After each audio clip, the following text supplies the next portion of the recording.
ᱚᱱᱟ ᱤᱫᱤ ᱠᱟᱛᱮ ᱪᱮᱫ ᱦᱚᱸ ᱟᱛᱳ ᱴᱚᱞᱟ ᱫᱷᱟᱹᱵᱤᱡ কোনো ᱩᱭᱦᱟᱹᱨ ᱵᱤᱪᱟᱹᱨ ᱜᱮ ᱵᱟᱹᱱᱩᱜ ᱟᱠᱟᱜᱼᱟ। एकमात्र आदिवासी सेंगेल अभियान नोआई उयहर बिचार कनाये आदो नोना को कथा गे अबू जे ब्लॉक पिछु गेल गोटांग अतु मि टारगेट बो हताव काआ जिमा बो हताव काआ आर ओड़ा ओड़ा सेन कते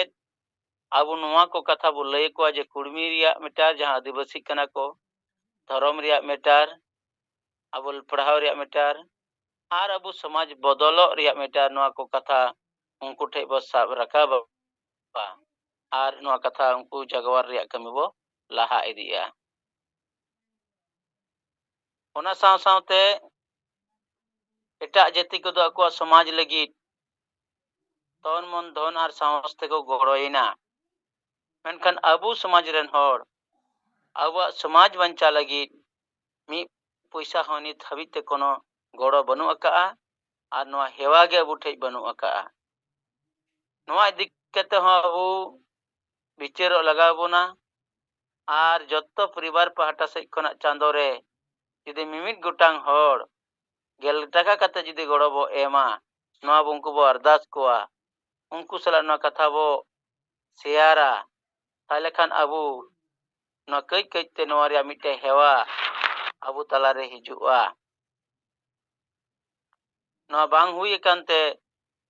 नित हबीत अबुरन पैसा एमोग गे बरंग हंडी पौरा जिल चकना न्यूया जमाय मेनखान समाज लगी दो नित हबी हो बाय गड़ो काना नोआ कथा अबू लई पसनाव ते लगा बोना आर जहां अतु के बो चलाआ जहां ठेक के बो चलाआ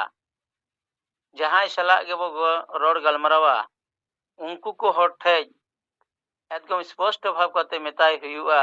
जे आम नोआ समाज बंचा कमिरम गड़ो आचे बांगा जुदी मेना गड़ो ऐ ताले मा आम नोआ अतुरिया नोआ जिमा आम गोक ताबन में नोडे को चेक लेका रे अबू नोडेन को होड़ खुंटी लेका ताहे कते नुकु बो रोड गलमरा कते बो बिचार ओचो दाड़िया कोवा नोआ सगै रे तहना बो ओना लगित तेगे आम नुकु होड़ जगवार कमिरे आम खुंटी लेका तहन ताबन में ए कथा अबू बो लय रकाब दाड़े कोवा आर ओना साव सावते ओजे अबू दिनम हिलो जूम मिटे नो चला कान ताबोना जहां को नोकना सेट मेना अकादा उनको दो जतो हड़ के नोरा सेलेदो रे अरदास कोआबो जाते पूरे भारत रेन होड़ मित बगल मराव कते नोकना कमी बो लाहा इदी दाड़िया मा आदमान इन पाटा से खना नोआ कथा को समांग केआ आर तीन सेता बेन मिटे अडी खूबे गुरुत्वपूर्ण भाव कते मिटे चर्चा कान तहना जादो उड़ीसा रिया होला उड़ीसा रे नुकु मजी परगना महल रेन हड़ को सला मजी को सला को गलमरा रे को सपड़ाव लेआ मिटे सुजोग को नाम ले ताबोना आर ओना सला अबुरन हड़ को सेन कते दुड़ पंते लेन गया को मेनखान उनको नारे उन केटे से सुजोग बाको एम लेना रोड रिया अले बंगाल रे हम कना परिस्थिति बनाव कान गया आले हो दिन कालम 2023 रे बाकुड़ा जिला रे बाकुड़ा मिते हॉल रे उनको उनका सामाजिक संगठन रूप ते को होलेआ आर अबुरन हो अबु संगेल पाटा से खना बो चलाव लेना मेनखान ओडे टोटली नोडे हो दावगे बाको एम लेना इये मोनेते उनको नुका को उयहर काआ जे संगेल जुदी अबु जहां लेका कते के बो दाव बो एमा कोआ ताले खान उनको दो किंतु पूरे बिचार रिया कथा को लया जहां लेका के जहां दिक को लया लेकिन नुकु ठे दो बाबो दाड़िया नोआ दो उनको ठे खना स्पष्ट भाव कते नोंकाना कथा अबु बड़ाई तिय दाड़िया का ओनाते जेमन मीटिंग से संगठन nyutum te ho kate honde daw bako mabona ठीक उनका के अंकु को लया जे सेंगेल दो अतु दिसम हो अलुपे बड़ो अचो कोआ उनको अतु दिसम को बोलो लेन खान उनका बिचार हटिñoa आदो ओना लेकाते अबु बो बोलो कान तला तला जहां को से बो रोड़े गलमराविया उनको पूरा अबुआ कथा को अंजम करना बिचार करना जे बांगा नवा बेस कथा करना मेनखान किछु किछु अतु नित हबी हो मिनान ओने दो अबु जखन गे सेंगल से सलखान मुनो टीम रेन होड़ ले हेज अकाना तखन दो भड़ाई भुड़ी कते को देड़ा अलमरा गे बाको अंजम लगिदुआ आदो एनते रहा अबु बो कुरुमुटु अकाआ जे अबुरेन गंके जीवित बंगा सलखान मुनुआ बिचार तीन दो अबु दो गोज अकाना आदिवासी दो गोज उत्तर अकाना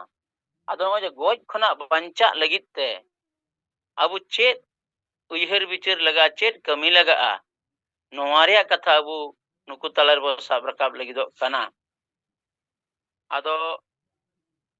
अडी कष्ट अडी कुरुमुटु आर समय एम कते अबु बो कमी काना जाते अबु नोवा बो ओना बेस तिनो अबु सेटर दया जहां तिना बो कमी काना एकदम केटे सही केटे नोवा कथा बो अबु बो साब रकाब लेखान बेसगुआ एनते अबु बार बार बो आंजमे रहो गंके कथा उना उपलब्धि कते बाबो साब कते बाबो केटे सही बाबो रोड दाड़िया कना सार तरांगन लेका चेष्टाई आबो मेनका नित हबी ते कोई होनकाना बाबो कमी दाड़िया का आदो अबु जुदी दिनम हिलो नोवा रे बो तहेना दिनम हिलो बो चर्चाया दिन दिन ते रोड तेगे अबु हा किछु दबो बदलो गिया कारण अडिटा बो बदल कना अडिटा बिचार बो एम दाड़िया कना मेनखान आरो नोवा कोना हो तैयार लगाव बोना अबु ठे तो निना टुकु नोवा बाबो बिनाव रकाब दाड़िया का इन तीन घड़ी रोड़ा तीना इन रोड़ा चेट को कथा इन रोड़ा नोवा सेटिंग अबु तला अबु माइंड रे बाई हुई दाड़िया का कारण ते तीना ठोस कथा बाबो रोड दाड़िया कना आदो रोड ते अबु बो चेट जारा आर नोवा कथा कबो समांगा आदो मांग पाटा से खना दो इन कथा नोडे मुचरिया अबुरेन अड़ी सांगे तो बो सेटेरेना ना रिपोर्ट को खबर को आ सोशल मीडिया रिया कथा को साब रकाब तबन पे मा सनाम को जोहार आ तीन जूम संचालन लगी ते थोड़ा नो सोनोती किसकु गोड्डा आर बका विभूति टुडू तो विभूति टुडू दो अवरी नेलोआ सोनोती मसे आम नोआ संचालन हतार तबन में सोनोती अंजामो कना ठीक है मा जहां गे हां अबू ना जूम संचालन तबन पे मा तिना ग्रुप रे अड़ी सांगे होड़ हेना बन आर बिचिर हो अबू सामंग तबन पे मा सनाम को जोहार सनाम को जोहार आदो नौका तला तला रे अड़ी घड़ी को थिरुआ आदो इन जनरल टॉपिक्स लेकाते नवा कथाइन दोला जे नो अड़ी लंबा समय खोज लगातार वो कमी करना आदो नवा रे चेत इम्पैक्ट माने प्रभाव अब समाज रे पड़ा करना ओना चितान पे रोल दाड़िया पे अनुभव हिसाबते दोसर अब कमी रे चेत को प्लस हुयु करना इनखान आरो प्लस चेत लकाते वो बढ़ावा और चेत को माइनस हुयु करना इनखान ओना चेत लकाते वो कोमा अतो नो तो नोकान गालमराव करना यदि अब सरीगे नो कमी रे वो जोड़ावा करना इनखान जहाना बंग जहाना मम रोड दाड़िया गया से जम थीर कोआ जोहार अच्छा मा रोड तबन पे आलू बो थीर को मा अबु गंके नो नितो कथा सामंग किया जे नो जे नंदिन खना अबु बो कमी काना नित नोआ रिया चेत अबुआ इम्पैक्ट पड़ा काना अबु नोआ चितारे कथा को विचार को जहां जहां लका के बो विचार दाड़िया कान ओना कथा अबु बो सामंग मा नोआ सिंगड़ जुम रे सेलेद अकान पारसी जितकेरे दिसम गंके जेत बंगा सालखान मुर्मू साव एआई पोनत खन जोड़ाव कान sanam neta kamiya ko ing pahta sed khoj sanam ko sagun johar. Inyag nyutum Rukilal Hasda, ing do Bora Bazar blok chhatro morcha ren president. Ale teng Bora Bazar blok reya noa Bhagaband অঞ্চল রে আলে নোয়া পাঁচজন বেড়া আর দুবরাজপুর আতু রে তেহেং খন দেওয়ালি খন বারে আতু রে দেওয়ালি খন কেদালে আর নোয়া সাউতে আবরেন হড় কো নোয়া 19 মার্চ যাহা আবো পুরুলিয়া রে না ধারনা প্রদর্শন ইয়েও কাদাবন গোটাও কাদাবন আর 7 এপ্রিল যাহা আবো ভারত বন্ধ মেনা ওনারে আবো চিকাতে যত কো গোড়া মানে যত কো ইদি কোবন ওনা কো গালমারাও হইছে দিনা আর ওন্ডে যাহা দুবরাজপুর আতু রে ওন্ডে उनको को जतो को माने गड़ो आको मेन तको लई केदा और नोडे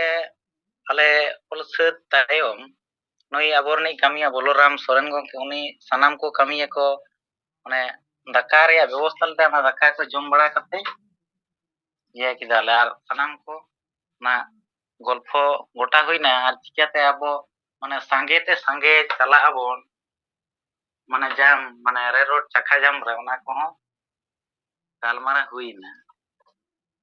ओनागे गंके नाम को जोहार दोहराते सनाम को जोहार सरहाव अडी सरहाव गंके आजमो कना अडी बेस आजमो कना नवा सिंगार जुम रे सेलेद कान पार्सी जितकेरी दिसम गंके जीवेत बंगा सालखन मुर्मू साउते जाहेर आय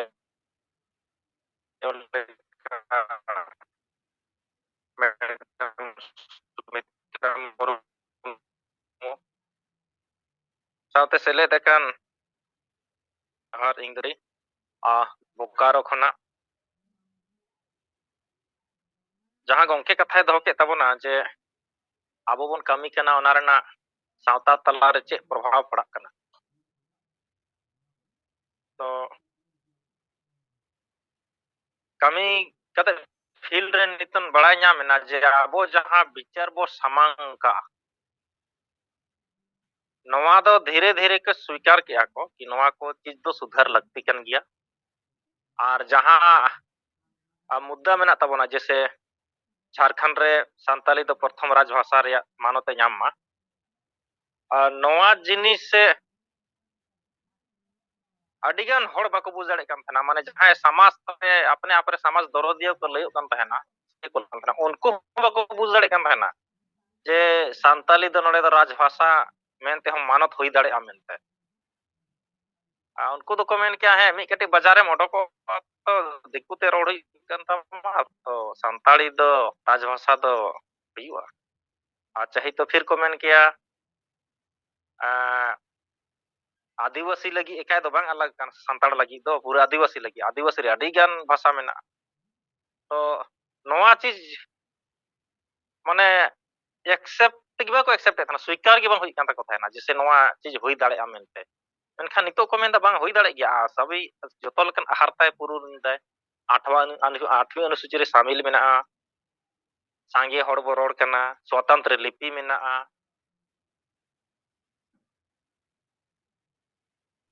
हेलो थोड़ा मा नेटवर्क प्रॉब्लम हुई कना गंके इया रोड आजमो कना अच्छा मैं बेस्ट बंगा नेटवर्क प्रॉब्लम हुई कना ओ नितो आजमो कना ओय आजमो कना नितो दो तलारे भाई आजम लेन तमा अच्छा ठीक हां हां ठीक तो आतु तलारे नितो जैसे सारना धर्म कलम कोड हो को स्वीकार दा बखाय दो मेन क्या कोनो कोड दो चेदा दरकार बो चिकायाम नोआ दो नय चबन बोंगा कान गे गंके चेता रे को मेन क्या नुई दे एटा से आयुर बोन तो लेकिन नितो दो को मेन या कि सारना धर्म कलम कोड हो दरकार बो अब खान दो आबो दो हिंदू मुस्लिम सिख ईसाई ते ओनते मोहडा या बेना गे होइबा संताली राजभाषा साम को स्वीकार दा जहां सेता सुकरी कथा मेन का को नोआ हको आको ते हको मेन दा कि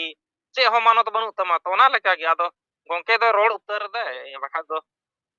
ओने ओना माने को स्वीकार किदा कि मानत बनु तमा माने सेता सुकरी समान गे मेना हड़ लेका रूप गुण दो हेना तमा नोआ इया दो horok bande do bhale hor lekam horok kag kana bakan do seta sukri saman gi ar noa halo gomke anjomok kana hoi anjomok kana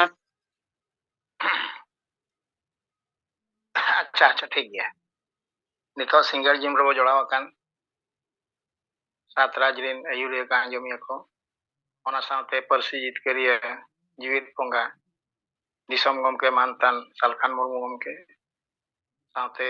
madam sumitra murmu ar jahan ge bahare disim rum bajolaw akan joto koge alinya single johar ado kichi report ko ar disom re khobor ko noa ko lin lay nyoga ado indana Bhubaneswar Zonal Committee head hisabte lin rolia Rabindranath Soren ado alinya men katha hola tahe kana 18 tarik Keonjhar zonal रे ढेंकानाल जिला कोंकड़ाहाट block रे बलिकुमा पंचायत रे और ओना अतु रे football पड़िया रे माझी पारगना मोहन और सावता दुलड़िया गावता सेट खोज मीटिंग को दोहो लेआ और ओना रे अब हो सेंगेल अभियान हो नेवता लेका बो नाम लेते अब हो ओंडे बो सेटर लेना आदो आबोरेन आयुरे को संगे को सेटर लेन ताहे जो आदो नितुम को दो बन छटियरा जहाँ हो नारायण मुर्मू तिकिन ओंडे दाव को एमात किन ताहे गे उनकिन उनकिन रोल केट गया आदो ओना रोल कथा थना टाइम तिलिंग लैया आकोआ चेत को रोल किया ओका लेका को ओना कटिंग लय ᱧᱚᱜᱟ टाइम ते नोते दो नाñ लैया आदो सावता दुलड़िया आयुरिया हिसाब ते दो माधवानंद मार्डी किन ताहे कान ताहे अकोई पारगना लेगाते और माझी पारगना मोहन रिनी ढेंकाना जिला पारगना हिसाब ते सहदेव टुडू तिकिन किन ताहे कना और अकोरिन और मिद बार नेता हो किन ताहे कना को और अड़ीगान अतुरिन माझी मफंजी बर्नी गोड़ेत नुकु होको हेज सेटर लेन ताहे जो आदो आकोआ नेवता हिसाब ते अब वो सेटर लेना और माझी को सेटर लेना और आकोआ मेन हिसाब ते माझी को जहाँ तीना हिज सेटरो रे कथा उना दो बाको हेज सेटर लेन ताहे जो आको 25 टी 30 टी माझी सेटरो लेका ताहे कना उना दो बाको हेज लेना 9 टी माझी को हेज लेना और ओना आको भितर रे और एटा को दो को ताहे कना चिदी को मेता को ना पारगाना को ताको पीड़ पारगाना को मुलुक पारगाना को उनका को ताहे कना आदो गालोच एहोप दो आकोआ जहाँ एजेंडा को दोहो लेआ अड़ीगान जिनिस ताको ताहे कना 3 गोटा गान पॉइंट को दोहो ले ताहे जो प्रथम एजेंडा दो को दोहो लेआ माझी को उपरुम और ना जहाँ गे गावतारिन को सेटेर अकान उनका इदी कते गापाल मराव नुई ताको एहोप के आए माधवानंद मार्डी ओना रोड चाल दो चाला दिया आकोई माझी पारगाना मोहरनी परनिक साको सहदेव टुडू आदो एहोप के आए माझी को उपरुम मा एम पे आदो उपरुम को एम बड़ा काते टाइम दो गालोच को एहोप किया सहदेव गे एहोप किया आदो माझी को कुलियत को ओकोय माझी चेत लेका अतु दिसम रे पे शासनया मा लई पे आदो जतो हड़ को लई के आले दो नापाय गे बेस गे और हड़ को मना लिया आले हो को मना लिया को ले मना को गया हपन लेका गेले दो आका आदो नोंका को गापाल मराव भितरे रे मिटटांग माझी दो जहां की अबवा बेरेल दाते भाडान जोखा बास बांसपाड़ अतु मेनते को मेता ओडे माझी दो ब्रेड कते मेन के जे इन दो हपन को मनाई केना इन हो हपन को दो बाबा लेका की निजर हपन लेका लालन पालन को गया नपाय रे दो आका ᱵᱟᱨ ᱦᱚᱲ ᱜᱮ ᱵᱟᱹᱧ ᱫᱟᱲᱮᱭᱟᱠᱤᱱ ᱠᱟᱱᱟ ᱟᱫᱚ ᱩᱱᱠᱤᱱ ᱫᱚ ᱥᱮᱸᱜᱮᱞ ᱯᱟᱹᱴᱤ ᱥᱮᱫ ᱠᱤᱱ ᱪᱟᱞᱟᱣ ᱟᱠᱟᱱᱟ ᱟᱫᱚ ᱥᱟᱸᱜᱮ ᱥᱟᱸᱜᱮ ᱩᱱᱤ ᱯᱟᱨᱜᱟᱱᱟ ᱛᱟᱠᱚᱭ ᱢᱮᱛᱟ ᱫᱮᱭᱟ ᱱᱚᱣᱟ ᱠᱟᱛᱷᱟ ᱫᱚ ᱟᱞᱚᱢ ᱢᱮᱱᱟ ᱟᱯᱮ ᱫᱩᱲᱩᱵ ᱛᱟᱭᱚᱢ ᱫᱚ ᱩᱱᱤ ᱫᱚ ᱚᱸᱰᱮ ᱫᱚᱵᱟᱣ ᱠᱟᱜ ᱫᱮᱭᱟᱭ ᱛᱟᱦᱮᱸᱭᱮᱱᱟᱭ ᱚᱰᱚᱠ ᱠᱮᱜᱼᱟ ᱯᱟᱨᱜᱟᱱᱟ ᱛᱟᱠᱚ ᱟᱵᱚ ᱱᱤᱛᱚᱜ ᱫᱚ ᱟᱹᱰᱤᱜᱟन ᱯᱚরিবর্তন ᱪᱟᱹᱞᱩᱭᱮᱱ ᱜᱮᱭᱟ ᱟᱨ ᱱᱤᱛᱚᱜᱟᱜ ᱡᱩᱜᱽ ᱨᱮᱫᱚ ᱯᱚরিবর্তন ᱫᱚᱨᱠᱟর ᱠᱟᱱ ᱜᱮᱭᱟ ᱟᱨ ᱯᱚরিবর্তᱱᱚᱜ ᱦᱩᱭᱩᱜ ᱫᱚᱨᱠᱟর ᱜᱮ ᱚᱱᱟ ᱫᱚᱧ ᱞᱟᱹᱭ ᱟᱯᱮ ᱠᱟᱱᱟ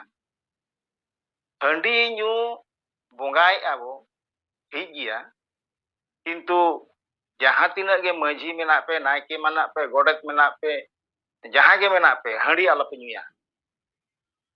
ᱟᱹᱭᱩᱨᱤᱭᱟᱹ ᱠᱚ ᱡᱟᱦᱟᱸ ᱛᱤᱱᱟᱹᱜ ᱢᱮᱱᱟᱜ ᱯᱮᱭᱟ ᱦᱟᱺᱰᱤ ᱟᱞᱚᱯᱮ ᱧᱩᱭᱟ ᱯᱟᱹᱨᱣᱟᱹ ᱟᱞᱚᱯᱮ ᱧᱩᱭᱟ ᱛᱚᱵᱮ ᱮᱱᱟᱝ ᱟᱵᱚᱣᱟᱜ ᱱᱚᱣᱟ ᱥᱚᱝᱥᱟᱨ ᱫᱚ ᱵᱚᱫᱚᱞ ᱫᱟᱲᱮᱭᱟᱜᱼᱟ ᱟᱫᱚ ᱩᱱᱠᱩ ᱦᱚᱸᱠᱚ ᱢᱮᱱᱟ ᱦᱳᱭ ᱛᱚᱵᱮ ᱱᱚᱣᱟ ᱨᱮ ᱟᱵᱚ ᱢᱟᱱᱚᱛ ᱵᱚ ᱮᱢᱟ ᱵᱟᱵᱚ ᱧᱩᱭᱟ ᱟᱨ ᱦᱟᱺᱰᱤ ᱫᱚ ᱠᱟᱹᱴᱤᱡ ᱠᱟᱹᱴᱤᱡ ᱵᱚ ᱵᱚᱸᱜᱟᱭ ᱜᱮᱭᱟ ᱯᱟᱹᱨᱣᱟᱹ ᱫᱚ ᱴᱳᱴᱟᱞ ᱜᱮ ᱵᱟᱵᱚ ᱧᱩᱭᱟ ᱟᱨ ᱯᱟᱹᱨᱣᱟᱹ ᱦᱚᱸ ᱵᱟᱵᱚ ᱵᱮᱱᱟᱣᱟ ᱟᱫᱚ ᱡᱟᱦᱟᱸ ᱱᱚᱜᱼᱚ ᱱᱚᱝᱠᱟ ᱛᱟᱜᱤᱫ ᱠᱮᱫ ᱠᱚᱣᱟᱭ ᱟᱫᱚ ᱩᱱᱠᱩ ᱠᱚ ᱛᱷᱤᱨ ᱮᱱᱟ ᱚᱱᱟ ᱯᱚᱨᱮ ᱛᱟᱭᱚᱢ ᱫᱚᱠᱚ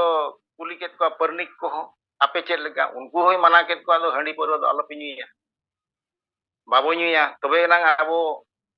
ᱡᱟᱦᱟᱸ ᱛᱤᱱᱟᱹᱜ ᱟᱹᱭᱩᱨᱤᱭᱟᱹ ᱢᱮᱱᱟᱜ ᱵᱚᱱᱟ ᱟᱵᱚ ᱞᱟᱦᱟ ᱥᱮᱫ ᱵᱚ ᱥᱮᱱ ᱫᱟᱲᱮᱭᱟᱜᱼᱟ ᱱᱚᱜᱼᱚ ᱱᱚᱝᱠᱟ ᱠᱚ ᱜᱟᱯᱟᱞᱢᱟᱨᱟᱣ ᱵᱟᱲᱟᱭᱮᱱ ᱛᱮ ᱟᱫᱚ ᱚᱸᱰᱮ ᱜᱮ ᱩᱱᱤ ᱢᱮᱱᱮᱜᱼᱟᱭ ᱟᱵᱚ ᱱᱚᱣᱟ ᱦᱟᱺᱰᱤ ᱯᱟᱹᱨᱣᱟᱹ ᱢᱟᱵᱚ ᱱᱚᱝᱠᱟ ᱠᱮᱜᱼᱟ ᱱᱤᱛᱚᱜ ᱵᱟᱵᱚ ᱧᱩᱭᱟ ᱱᱚᱣᱟ ᱵᱚ ᱵᱚᱱᱫᱚᱭᱟ ᱱᱤᱛᱚᱜ ᱦᱟᱥᱟ ᱵᱷᱟষᱟ ᱡᱟᱹᱛᱤ ᱫᱷᱚᱨᱚᱢ ᱱᱚᱣᱟ ᱟᱵᱚ ᱵᱟᱧᱪᱟᱣ ᱦᱩᱭ ᱟᱵᱚ ᱮᱱᱠᱷᱟᱱ ᱫᱚ ᱟᱯᱮ ᱠᱚᱣᱟᱜ ᱦᱚᱸ ᱜᱚᱲᱚ ᱫᱚᱨᱠᱟর ᱟᱨ ᱡᱩᱫᱤ ᱱᱚᱝᱠᱟ ᱦᱟᱺᱰᱤ ᱯᱟᱹᱨᱣᱟᱹ ᱵᱚ ᱧᱩᱭᱟ ᱱᱚᱝᱠᱟ ᱵᱚ ᱵᱷᱩᱞ ᱠᱚᱣᱟ ᱱᱩᱠᱩ ᱢᱟᱹᱡᱷᱤ ᱱᱚᱝᱠᱟ ᱜᱮᱠᱚ ᱛᱟᱦᱮᱱᱟ ᱮᱱᱠᱷᱟᱱ ᱫᱚ ᱟᱵᱚ ᱫᱚ ᱰᱮᱵᱷᱞᱚᱯ ᱥᱮᱫ ᱵᱟᱵᱚ ᱪᱟᱞᱟᱣ ᱫᱟᱲᱮᱭᱟᱜᱼᱟ ᱱᱚᱜᱼᱚ ᱱᱚᱣᱟ ᱦᱚᱸ ᱟᱹᱰᱤ ᱱᱟᱯᱟᱭ ᱛᱮ ᱢᱮᱛᱟᱫ ᱠᱚᱣᱟᱭ ᱟᱯᱮ ᱠᱟᱱ ᱜᱮᱭᱟᱯᱮ ᱚᱥᱚᱞ ᱦᱚᱲ ᱫᱚ ᱟᱹᱛᱩ ᱨᱮ ᱛᱮᱦᱮᱧ ᱢᱟᱹᱡᱷᱤ ᱴᱷᱤᱠ ᱵᱟᱭ ᱛᱟᱦᱮᱱ ᱠᱷᱟᱱ ᱱᱚᱜᱼᱚ ᱱᱚᱣᱟ ᱠᱚ ᱠᱟᱹᱢᱤ ᱛᱮᱦᱮᱧ ᱵᱚ ᱮᱲᱮ ᱚᱪᱚᱜᱼᱟ ᱚᱸᱰᱮ ᱦᱚᱸᱭ ᱢᱮᱱ ᱨᱟᱠᱟᱵ ᱜᱮᱭᱟ ᱛᱮᱦᱮᱧ ᱫᱚ ᱠᱩᱲᱵᱤ ᱠᱚᱦᱚᱸ ᱮᱥᱴᱤᱜ ᱠᱟᱱᱟ ᱠᱚ ᱱᱚᱣᱟ ᱦᱚᱸ ᱟᱵᱚ ᱴᱮᱠᱟᱣ ᱫᱟᱨᱟᱢ ᱫᱚᱨᱠᱟর ᱠᱟᱱ ᱜᱮᱭᱟ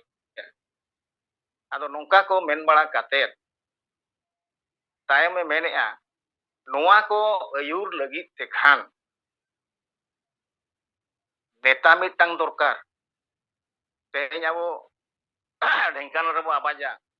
ᱵᱷᱩᱵᱽᱱᱮᱥᱥᱚᱨ ᱨᱟᱡᱽᱜᱟᱲ ᱨᱮᱵᱚ ᱟᱵᱟᱡᱟ ᱫᱤল্ᱞᱤ ᱨᱮᱵᱚ ᱟᱵᱟᱡᱟ ᱱᱚᱝᱠᱟᱱ ᱱᱮᱛᱟ ᱢᱤᱫᱴᱟᱝ ᱟᱵᱚ ᱫᱚᱨᱠᱟর ᱱᱚᱝᱠᱟᱱᱤᱡ ᱱᱮᱛᱟ ᱵᱟᱭ ᱛᱟᱦᱮᱱ ᱠᱷᱟᱱ ᱟᱵᱚ ᱱᱚᱰᱮ ᱫᱚᱱ ᱠᱟᱛᱮ ᱪᱮᱫ ᱦᱚᱸ ᱵᱟᱭ ᱦᱩᱭᱩᱜᱼᱟ ᱟᱫᱚ ᱱᱚᱰᱮ ᱦᱚᱸ ᱱᱚᱝᱠᱟ ᱠᱤᱱ ᱨᱚᱲ ᱨᱟᱠᱟᱵ ᱠᱮᱜᱼᱟ ᱡᱷᱟᱲᱠᱷᱚᱸᱰ ᱨᱮᱦᱚᱸ ᱢᱮᱱᱟᱭᱟ ᱱᱮᱛᱟ ᱡᱮ ᱚᱱᱠᱟᱱ ᱱᱮᱛᱟ ᱟᱵᱚ ᱫᱚᱨᱠᱟর ᱡᱟᱦᱟᱸᱭ ᱜᱮ ᱟᱵᱚ ᱫᱤल्ली ᱫᱷᱟᱹᱨᱤᱡ ᱟᱣᱟᱡᱽ ᱨᱟᱠᱟᱵ ᱫᱟᱲᱮᱭᱟᱜᱼᱟ ᱟᱫᱚ ᱡᱚᱛᱚ ᱠᱟᱛᱷᱟ ᱜᱮ ᱤᱧ ᱢᱟᱧ ᱩᱭᱦᱟᱹᱨ ᱠᱮᱜᱼᱟ ᱟᱹᱰᱤ ᱱᱟᱯᱟᱭ ᱜᱮ ᱢᱮᱱ ᱤᱫᱤ ᱠᱮᱜᱼᱟᱭ ᱦᱟᱥᱟ ᱵᱷᱟষᱟ ᱡᱟᱹᱛᱤ ᱫᱷᱚᱨᱚᱢ ᱵᱚ ᱵᱟᱧᱪᱟᱣ ᱫᱚᱦᱚᱭᱟ ᱢᱟᱹᱡᱷᱤ ᱠᱚ ᱱᱤᱛᱚᱜ ᱱᱚᱜᱼᱚ ᱱᱚᱝᱠᱟ ᱯᱮ ᱠᱟᱹᱢᱤ ᱠᱟᱱᱟ ᱚᱱᱟ ᱟᱞᱚᱯᱮ ᱠᱟᱹᱢᱤᱭᱟ শেষ ᱨᱮᱫᱚ ᱟᱨᱦᱚᱸ ᱢᱮᱱ ᱠᱮᱜᱼᱟ ᱟᱨ ᱢᱤᱫᱴᱟᱝ ᱯᱚᱭᱮᱱᱴ ᱨᱮ ᱱᱤᱛᱚᱜ ᱱᱚᱝᱠᱟ ᱦᱩᱭᱩᱜ ᱫᱚᱨᱠᱟর ᱡᱩᱜᱽ ᱵᱚᱫᱚᱞᱚᱜ ᱠᱟᱱᱟ ᱯᱷᱩᱞ ᱯᱮন্ট শার্ট প্যান্ট বো হরগেᱜᱼᱟ ᱢᱟᱨᱟᱝ ᱢᱟᱨᱟᱝ ᱢᱳᱵᱟᱭᱤᱞ ᱵᱚ ᱥᱟᱵᱮᱜᱼᱟ ᱱᱚᱣᱟ ᱫᱚ ᱪᱮᱫ ᱠᱟᱱᱟ ᱱᱚᱣᱟ ᱫᱚ ᱡᱩᱜᱽ ᱵᱚᱫᱚᱞᱚᱜ ᱠᱟᱱᱟ ᱡᱩᱜᱽ ᱵᱚᱫᱚᱞᱚᱜ ᱠᱟᱱ ᱠᱷᱟᱱ ᱟᱵᱚ ᱦᱚᱸ ᱟᱹᱛᱩ ᱫᱤᱥᱚᱢ ᱨᱮ ᱡᱟᱦᱟᱸᱭ ᱟᱹᱭᱩᱨᱤᱭᱟᱹ ᱠᱚᱠᱚ ᱛᱟᱦᱮᱱ ᱠᱟᱱᱟ ᱢᱟᱹᱡᱷᱤ ᱠᱚ ᱱᱩᱠᱩ ᱡᱚᱛᱚ ᱟᱵᱚ ᱵᱷᱩᱛᱨᱩ ᱟᱨ ᱥᱨᱟ ᱢᱩᱨᱩᱠ ᱱᱩᱠᱩ ᱠᱚᱦᱚᱸ ᱱᱤᱛᱚᱜ ᱫᱚ ᱟᱵᱚ ᱥᱤᱠᱷᱤᱛ ᱡᱩᱜᱽ ᱥᱮᱴᱮᱨᱮᱱᱟ ᱚᱞ ᱯᱟᱲᱦᱟᱣ ᱠᱚᱲᱟ ᱠᱩᱲᱤ ᱠᱚ ᱚᱰᱚᱠᱮᱱᱟ ᱟᱵᱚ ᱜᱮ ᱵᱟᱪᱷᱟᱣ ᱠᱟᱛᱮ ᱟᱵᱚ ᱵᱮᱥ ᱢᱟᱹᱡᱷᱤ ᱢᱤᱫᱴᱟᱝ ᱵᱮᱱᱟᱣ ᱫᱚᱨᱠᱟর ᱡᱟᱦᱟᱸᱭ ᱠᱤ सरपंच ठेने रोड दाड़ा समिति सभ्य ठेने रोड दाड़ा चेयरमैन ठेने रोड दाड़ा एसडीओ कलेक्टर जो हर ठेने रोड दाड़ा उनकान अब मिटांग माझी दरकार उनकान को माझी नित दो बनाव दरकार अब नोआ को आज मेन रकाब के तबे एनांग अब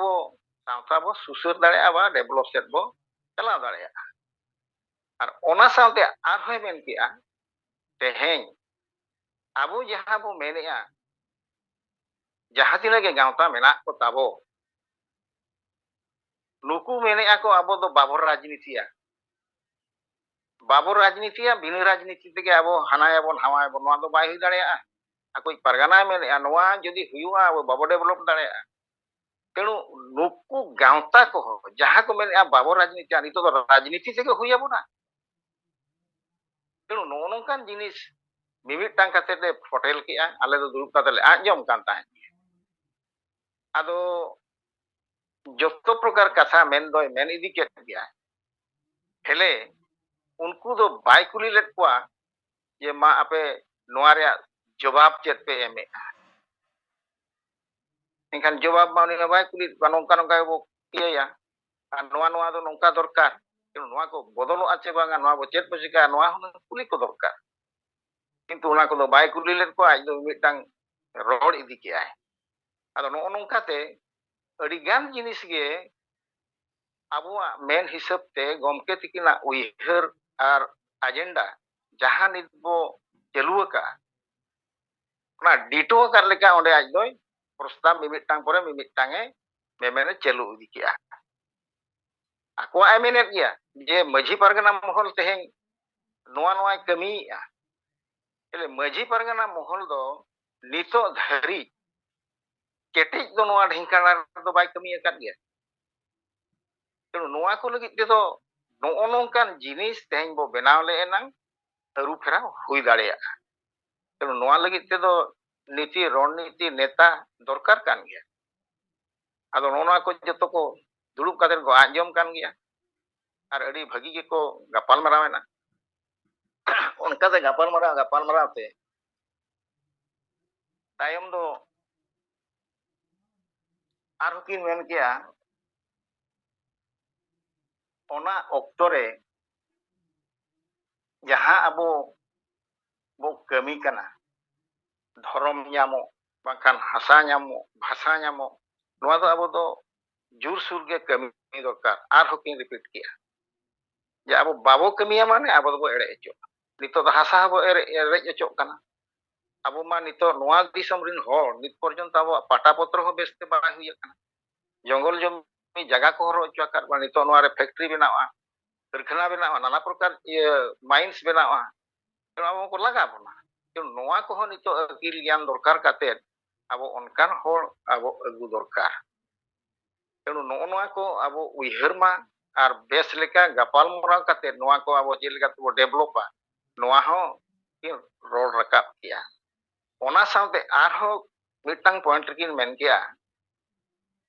ढेंकानाल जिल्ला रे नितो जहां तिना गांवता को कमी काना अडिगान गांवता नित दको सेटेर काना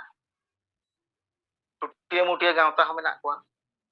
ओना साउते आदिवासी सेंगेल अभियान हो नितो ढेंकानाल रे कमी काना आर नोआ मझी परगना महल होय कमी काना तेणु जहां बेस कमी काना हासा भाषा जाति धर्म सावता दुलड़िया सावता राकाब लगित ते जहां कमी काना उनी दो बो स्वागत गया उनी दो बाबो मनाया आर बड़ी कथा जदी मेनेया एनखान अबो ओंडे बो रोड़ा बांखान आज बो बुझाव अचोया अच्छा नोआ कथा हो मिटांग पॉइंट दो रोड राकाब गया तेणु सेंगेल हो नितो कमी कान गया सेंगेल जदी बेस कथा मेनेया एनखान सेंगेल चेदा बाबो स्वागत गया सेंगेल हो ये रे कथा गे दुलड़ी रे कथा गे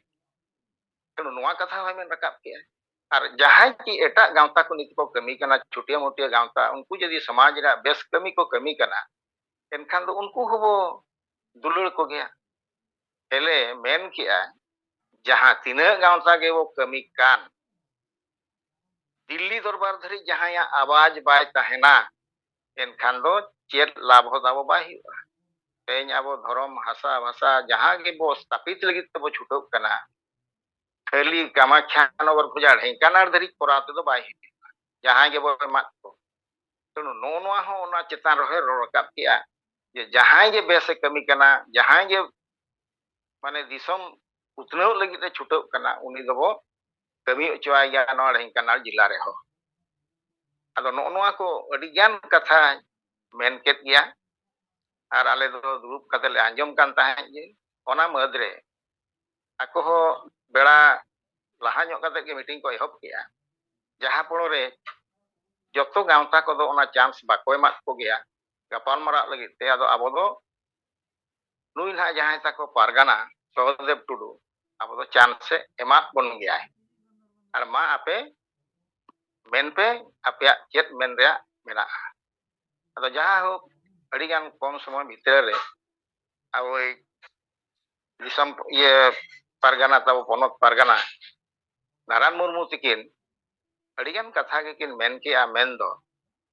और ओना चितान रे jaha tina kin men kia 10 minit gan palen kin men let gea ado jaha tina 60-70 jon se sohe pakha pakhi hor ko durup lena gota pala rin hor ge ado unku do adi pin drop silent kate naran murmu gomke tikina katha ko anjom ket gea ado anjom pore jete bere muchet ki akin ado inya uihar te adi swagot ke leka adi korate tari ko raw kia enkhan ᱤᱧ ᱚᱸᱰᱮ ᱩᱭᱦᱟᱹᱨ ᱜᱟᱱ ᱠᱮᱭᱟ ᱮᱱᱠᱷᱟᱱ ᱫᱚ ᱟᱞᱮᱭᱟᱜ ᱠᱟᱛᱷᱟ ᱨᱮ ᱥᱚᱢᱚᱨᱛᱷᱚᱱ ᱞᱟᱹᱜᱤᱫ ᱦᱚᱸ ᱦᱚᱲ ᱫᱚ ᱢᱮᱱᱟᱜ ᱠᱚᱜᱮᱭᱟ ᱱᱚᱰᱮ ᱤᱧ ᱫᱚ ᱚᱱᱟᱜᱤᱧ ᱩᱭᱦᱟᱹᱨ ᱠᱮᱜᱼᱟ ᱡᱮ ᱱᱤᱛᱚᱜ ᱡᱩᱫᱤ ᱵᱮᱥ ᱞᱮᱠᱟ ᱟᱨᱦᱚᱸ ᱱᱩᱱ ᱵᱤᱥᱲᱤ ᱠᱟᱛᱮᱫ ᱵᱚ ᱢᱮᱱ ᱠᱮ ᱮᱱᱠᱷᱟᱱ ᱫᱚ ᱦᱚᱲ ᱯᱩᱨᱟᱹ ᱠᱚ ᱨᱟᱹᱥᱠᱟᱹ ᱛᱮᱠᱚ ᱫᱚᱱ ᱩᱛᱟᱹᱨ ᱠᱮᱭᱟ ᱯᱟᱞᱮᱱ ᱱᱚᱜᱼᱚ ᱱᱚᱝᱠᱟ ᱤᱧᱟᱹᱜ ᱩᱭᱦᱟᱹᱨ ᱚᱸᱰᱮ ᱦᱮᱡ ᱮᱱᱟ ᱟᱫᱚ ᱡᱟᱦᱟᱸ ᱱᱚᱣᱟ ᱠᱚ ᱢᱮᱱ ᱵᱟᱲᱟ ᱠᱟᱛᱮᱫ ᱟᱨᱦᱚᱸ ᱮᱴᱟᱜ ᱠᱚᱠᱚ ᱢᱮᱱ ᱵᱟᱲᱟ ᱠᱮᱫ ᱜᱮᱭᱟ ᱢᱩᱪᱟᱹᱫ ᱫᱷᱟᱹᱨᱤᱡ ᱞᱮ ᱫᱩᱲᱩᱵ ᱞᱮᱱᱛᱮ ᱟᱢ ᱫᱚᱞᱮ ᱟᱸᱡᱚᱢ ᱵᱟᱲᱟ ᱠᱟᱛᱮᱫ ᱵᱤᱱ ᱵᱟᱝ ᱚᱲᱮᱱ ᱠᱷᱟᱱ ᱟᱞᱮ ᱦᱚᱸᱞᱮ ᱦᱮᱡ ᱮᱱᱟ ᱟᱫᱚ ᱱᱚᱜᱼᱚ ᱱᱚᱝᱠᱟ ᱦᱚᱞᱟᱱᱟᱜ ᱢᱤᱴᱤᱝ ᱨᱮ ᱫᱟᱨᱟᱢ ᱜᱚᱢᱠᱮ ᱛᱤᱠᱤᱱ ᱦᱚᱸ ᱡᱚᱛᱚ ᱨᱚᱠᱚᱢ ᱠᱟᱛᱷᱟ ᱜᱮᱠᱤᱱ ᱨᱚᱲ ᱠᱮᱜᱼᱟ ᱢᱟᱱᱮ ᱜᱚᱢᱠᱮ ᱛᱤᱠᱤᱱᱟᱜ ᱟᱡᱮᱱᱰᱟ ᱠᱚᱢ ᱥᱚᱢᱚᱭ ᱵᱷᱤᱛᱨᱤ ᱨᱮᱠᱤᱱ ᱨᱚᱲ ᱠᱮᱫ ᱜᱮᱭᱟ ᱨᱚᱲ ᱫᱚ ᱡᱚᱛᱚ ᱜᱮᱠᱤᱱ ᱥᱮᱴᱮᱨ ᱠᱮᱜᱼᱟ ᱟᱫᱚ ᱱᱚᱣᱟ ᱢᱤᱫᱴᱟᱝ ᱯᱚᱡᱤᱴᱤᱵᱷ ᱚᱸᱰᱮ ᱦᱩᱭᱮᱱᱟ ᱡᱮ ᱟᱹᱫᱤᱵᱟᱹᱥᱤ ᱥᱮᱸᱜᱮᱞ ᱚᱵᱷᱤᱡᱟᱱ ᱵᱟᱨᱭᱟ ᱜᱟᱶᱛᱟ ᱛᱟᱞᱟᱨᱮ ᱟᱨ ᱚᱱᱟ ᱥᱟᱶᱛᱮ ᱡᱟᱦᱟᱸ ᱜᱟᱶᱛᱟ ᱦᱚᱸᱠᱚ ᱦᱮᱡ ᱞᱮᱱᱟ उनको को बढ़ाई दाड़े आदिवासी सेंगेल अभियान राष्ट्रीय नेता मानतान सलखान मुर्मू होते तेज 7टी राज्य रे कमीहरा तक चलुक कना और अड़ी नपाय चलुक कना और समाज बचाव लगी समाज सुधार लगी कमीहरा तक चला कना नोआ मिटांग इम्पैक्ट अड़ी प्रबल भाव रे न्यूरकान लेका अइकौ किया चिकाते नोंकान कथा बाको आंजम लेता और नोंकान नेता के बाको नेलागत को आंजम हो बाको आंजम का नितुम যদি ko anjom aka reho tehen je sengel obhijan Dhenkanal बोलो काते तेन नुकु गांवता तलारे नोआ मिटांग चाराय एरोटो करा नोआ अडी मारंग पॉजिटिव गे या हिसाब तेदिन मेना आजो तेहेन दो जहां ना प्रभाव न्यूर कना ढेंकानाल दो तेहेन सेंगेल वे दो जहां तिना गांवता के मेना कोआ किछि किछि दो ना को एप्रोच से फोटो गया और बाध्यो ako नुकु अदि ये माने मझी पारगना महल अब से जोटाव काते कमी लगी नोनोंका हो नितो दो ना उइहर गानेआ आदो नोनोंका कथा को इदी काते शेष रे ये माने प्रतिक्रिया हो प्रकाशना जे नुकु जो मझी को हेज लेना परनिक को गोड़ेत को ताको आदो नोडे नोंका को मेन किआ अच्छा तेहेन सेंगेल अभियान जहां मेनेआ हंडी बो बोंदा परवा बो बोंदा समाज बो बंचावा जाति धर्म बो बंचावा भाषा बो स्थापिता या बुज पारगाना हो नोआ गे मेने दोय एनखान मा नोआ मा सेंगेल मीटिंग लेका गे हुइना एनखान आबो नुई जो मझी पारगाना महल आबो लगी दो नुनो दिन नोडे स्थापित केत गया 3-4 वर्ष हुइना चेत आबो लगी दो डेवलप पे कमिया का के दो डेवलप माय बाय कमिया का एनखान सालखान मुर्मू कमी मा डेवलप गया इनका सालखान मुर्मू चिदा बाम गड़वाया नुई मा अड़ी बेस कथाय मेने जो ओना तला रे नोआ जिनिस ओंडे को प्रकाश किया ये एनखान मा नुई मा जतो इया गे लई किया सालखान मुर्मू कथा गे लई आय और अब मझी परगना मोहर रा चेत और हंडी सबो बो मेने अब हंडी बो बंचावा परवो बंचावा उनी मा मेन के आपे दो हंडी परवो के आलो पेजुया हंडी परवो बाबो बुंगाया नुई हो ओना गे मेने आदो ओने ओनका इदी काथे माने प्रतिक्रिया नोआ ᱧᱟᱢᱮᱱᱟ जे नितो दो नुकु हो आबो सेट गे मोढ़ा लेका को बुझो कना तापर लास्ट रे आर हो को मेनेआ जे नितो जहां आबो मझी पारगना मेनेआ एनखान मा नुई मा जतो गे नोते अर्पण लेका भाषणे आय और नुई मा चेत हो आबो मा कमी रे बाय लगा कना तब आबो चेत हो डेवलपमेंट बाय कमी आबोन कना अदो जहां हो मझी पारगना चितान रे अड़ीगान मझी दो असंतुष्ट हो को ताहेन कान गया उना कुसी तको banuk anang. Ado nitok do kami ko nyam kana jahay kami uni ko goro ay. Tenu noa chetan re inying mena. Dhengkanar jila rehon nitok jodi noa chetan re abo ko dudulahat bon tahen je besahin babo men dareyak rehon ge jang do nyurena. Ar noa jang do nitok abo nongka prochar te huyuwa Dhengkanar jila re. Jahan ko menak Ayudia ko Dhengkanar rin menak kwa.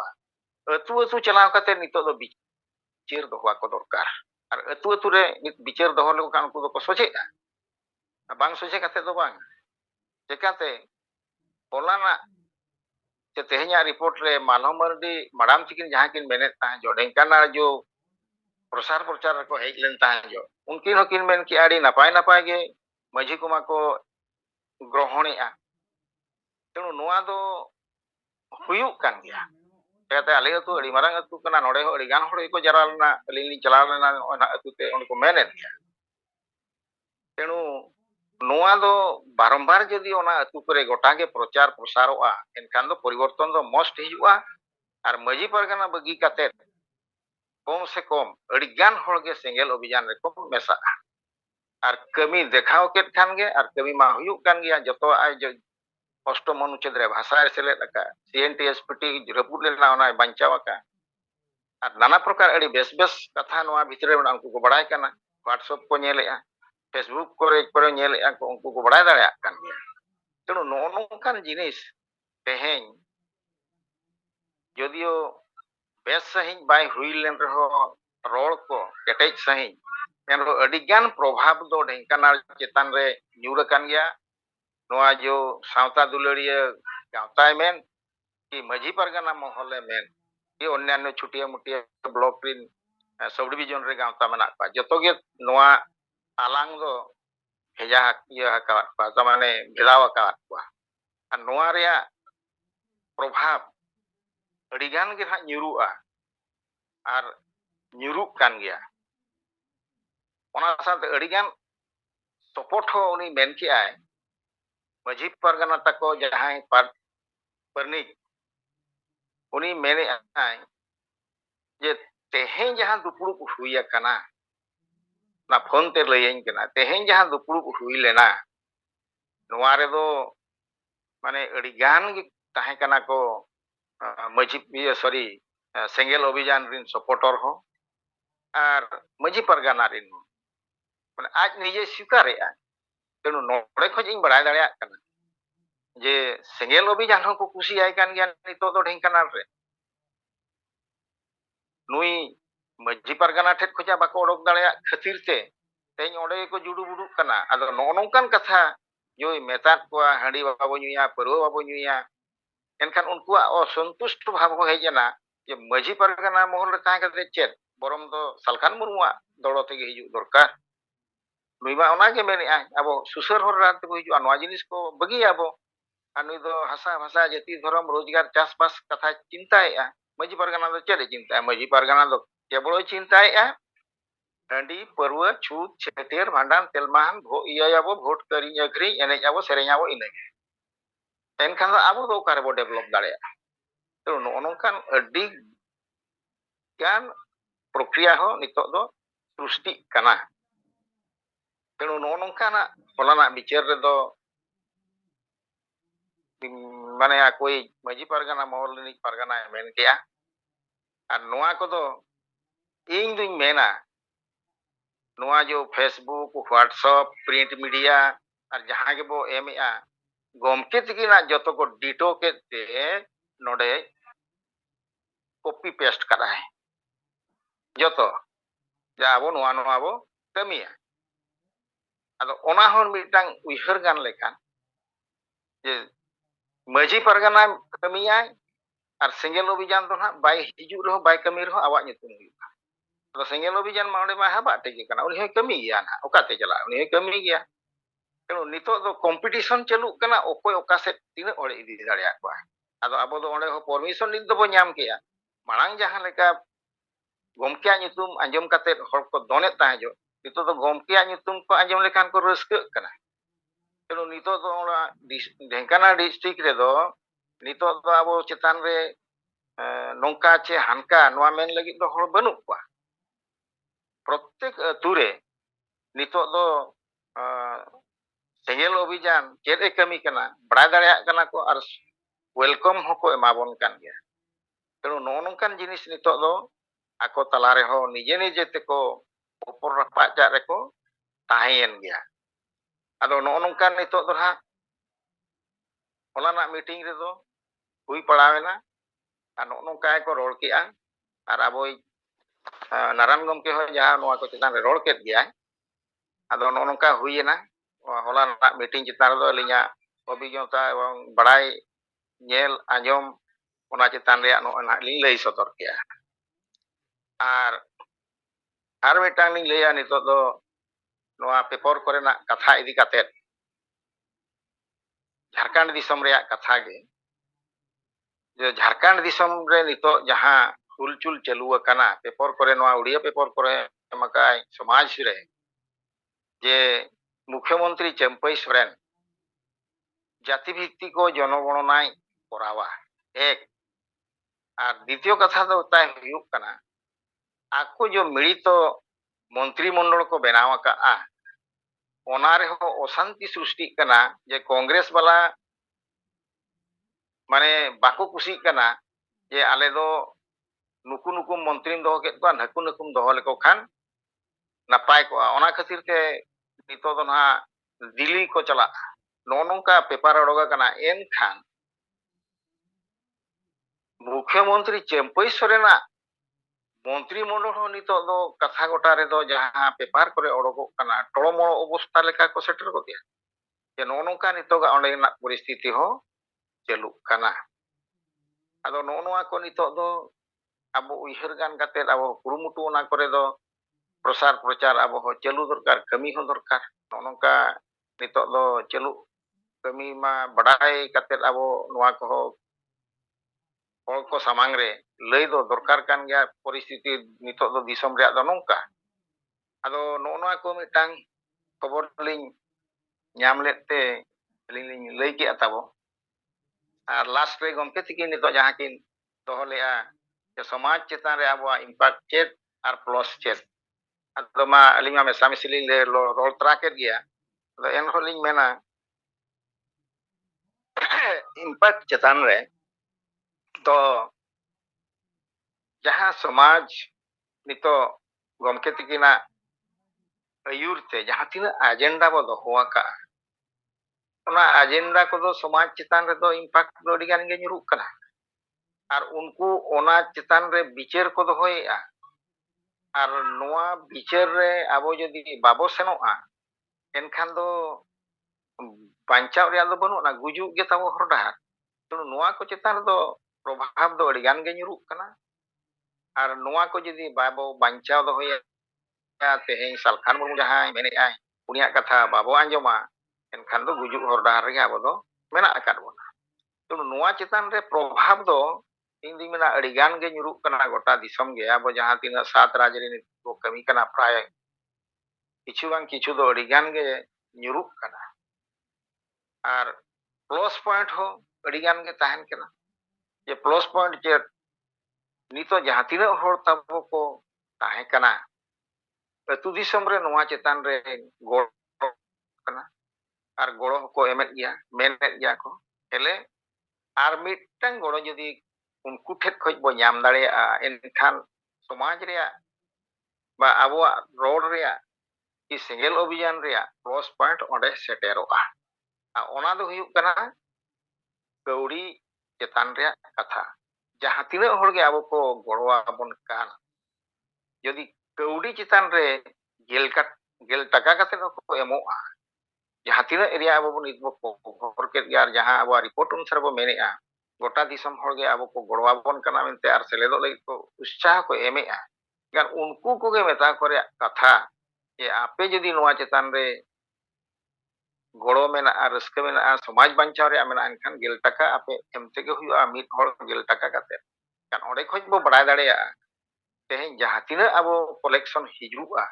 enkhan abo onde khoj ge bo badaya abo do nuna hor sahojog ko emabon kan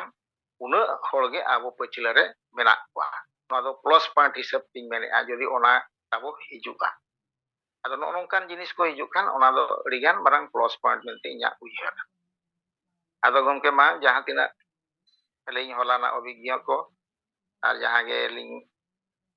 ᱧᱟᱢ ᱞᱮᱫ ᱠᱷᱚᱵᱚᱨ ᱠᱚ ᱟᱨ ᱜᱚᱢᱠᱮ ᱛᱤᱠᱤᱱᱟᱜ ᱡᱟᱦᱟᱸ ᱢᱩᱪᱟᱹᱫ ᱨᱮ ᱠᱚᱥᱪᱤᱱ ᱪᱮᱛᱟᱱ ᱨᱮ ᱥᱚᱢᱟᱡᱽ ᱪᱮᱛᱟᱱ ᱨᱮᱭᱟᱜ ᱚᱱᱟ ᱦᱚᱸᱞᱤᱧ ᱞᱟᱹᱭ ᱧᱚᱜ ᱠᱮᱜᱼᱟ ᱡᱟᱦᱟᱸ ᱜᱮ ᱟᱫᱚ ᱡᱚᱛᱚ ᱠᱚ ᱱᱤᱛᱚᱜ ᱟᱹᱞᱤᱧᱟᱜ ᱜᱚᱢᱠᱮ ᱛᱤᱠᱤᱱ ᱥᱟᱶᱛᱮ ᱡᱟᱦᱟᱸ ᱜᱮᱵᱚ ᱥᱮᱞᱮᱫ ᱟᱠᱟᱱ ᱡᱚᱛᱚ ᱠᱚᱜᱮ ᱟᱹᱞᱤᱧᱟᱜ ᱢᱩᱪᱟᱹᱫ ᱥᱮᱸᱜᱮᱞ ᱡᱚᱦᱟᱨ᱾ ᱟᱪᱪᱷᱟ ᱜᱚᱢᱠᱮ ᱟᱸᱡᱚᱢ ᱞᱮᱱ ᱜᱮᱭᱟ ᱛᱚ? ᱟᱹᱰᱤ ᱵᱮᱥ ᱟᱸᱡᱚᱢᱮᱱᱟ᱾ ᱟᱪᱪᱷᱟ ᱢᱟ ᱛᱚᱵᱮ ᱡᱚᱦᱟᱨ ᱡᱚᱦᱟᱨ᱾ ᱟᱹᱰᱤ ᱟᱹᱰᱤ ᱥᱟᱨᱦᱟᱣ᱾ ᱛᱟᱦᱞᱮ ᱥᱟᱦᱮᱵᱮ ᱨᱚᱲᱮᱫ ᱱᱤᱛ ᱡᱟᱦᱟᱸ ᱨᱚᱵᱤᱱᱟᱨᱮᱱ ᱥᱚᱨᱮᱱ ᱛᱤᱠᱤᱱ ᱨᱤᱯᱳর্ট ᱠᱤᱱ ᱮᱢᱟᱫ ᱵᱚᱣᱟ ᱰᱷᱮᱝᱠᱟᱱᱟᱞ ᱨᱮᱭᱟᱜ ᱢᱤᱴᱤᱝ ᱪᱮᱛᱟᱱ ᱨᱮ ᱟᱫᱚ ᱱᱚᱣᱟ ᱫᱚ ᱟᱹᱰᱤ ᱤᱝᱞᱤশ ᱛᱮᱠᱚ ᱢᱮᱱᱟ ᱠᱚᱢᱯᱨᱤᱦᱮᱱᱥᱤভ ᱟᱨ ᱯᱚজিᱴᱤভ ᱨᱤᱯᱳর্ট ᱠᱟᱱᱟ᱾ ᱠᱚᱢᱯᱨᱤᱦᱮᱱᱥᱤভ ᱢᱟᱱᱮ ᱫᱚ ᱱᱚᱣᱟ ᱨᱮ ᱟᱹᱰᱤ ᱰᱤᱴᱮᱞ ᱠᱟᱛᱷᱟ माइनोट कथा समांगना चे तीना माझी को है और नई टुडू सहदेव टुडू चेत कोई रोड किया और ओना मीटिंग रे अबवा कथा को चेतान रे उनको रिफ्लेक्शन के अदो इनमें ना जहां लिखा रविनारायण सोरेन ने रिपोर्ट किया नीट लेका ओना दो अबवा मीटिंग के हुई है अदो नोकान जगह रे दो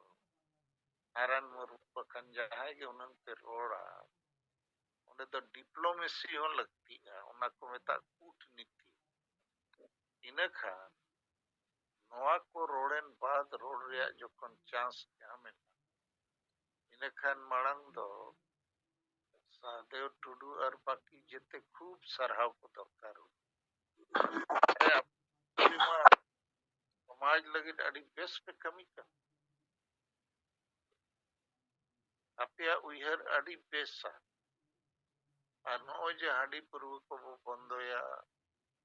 अबाया समाज सुसर लगी नवा के आले होले चेष्टाएगा लेकिन आले एकला ते वहाँ भले दाड़िया अपने को गे नवा कमेरे लाहा लेन खान पे ढेंकानाल जिले रे अब आदिवासी को बचाव दाड़िया और अपने तो जितने बुझो ठीक है तो नवा तो बिटा डिप्लोमेसी के कूटनीति अदो आबो नवा को उन्हें बाबू ध्यान तो अदो नौका कते कथम लहाय का उन्हीं जहां मीटिंग ए कंट्रोल अब अखन मीटिंग ए मार्गदर्शन एम आए उन्हीं आर खुशी मेना अच्छा आर रोड अदो उनका टेक्निक स्ट्रेटजी सब कते कमी दरकार जय हो रविनारायण सोरेना रिपोर्ट एम करते अड़ी खुशी बुझो गया और मिटन कथा नो चितान रे नोइन अबुआ अप्रोच रे मिटन ध्यान दोहे दरकार जे जेते होड़ सेंगेल रे को हिजू मा सेंगेल रे को जोड़ा मा और सेंगेल खज को कमिया नो तो ठीक अप्रोच बांग कर अप्रोच तो नवा होना चाहिए जेते होड़ सेंगेला विचार को हटाओ और विचार को स्वीकार मा विचार चितान रे को कमी इन खान अब समाज रे संगठन हो ढेर तायना नेता हो ढेर को बिना और कमी हो ढेर हुई और ओंडे ना मीटिंग रे बा अब कथा के सादर टुडू जहां उसेर गांवता रनी हेड और उनीसर के माजी पर मडवा रनी ये महल रनी जिला प्रेसिडेंट ठलाव कथा को तो होई लगी और उन्हीं के माजी को है कुलियत को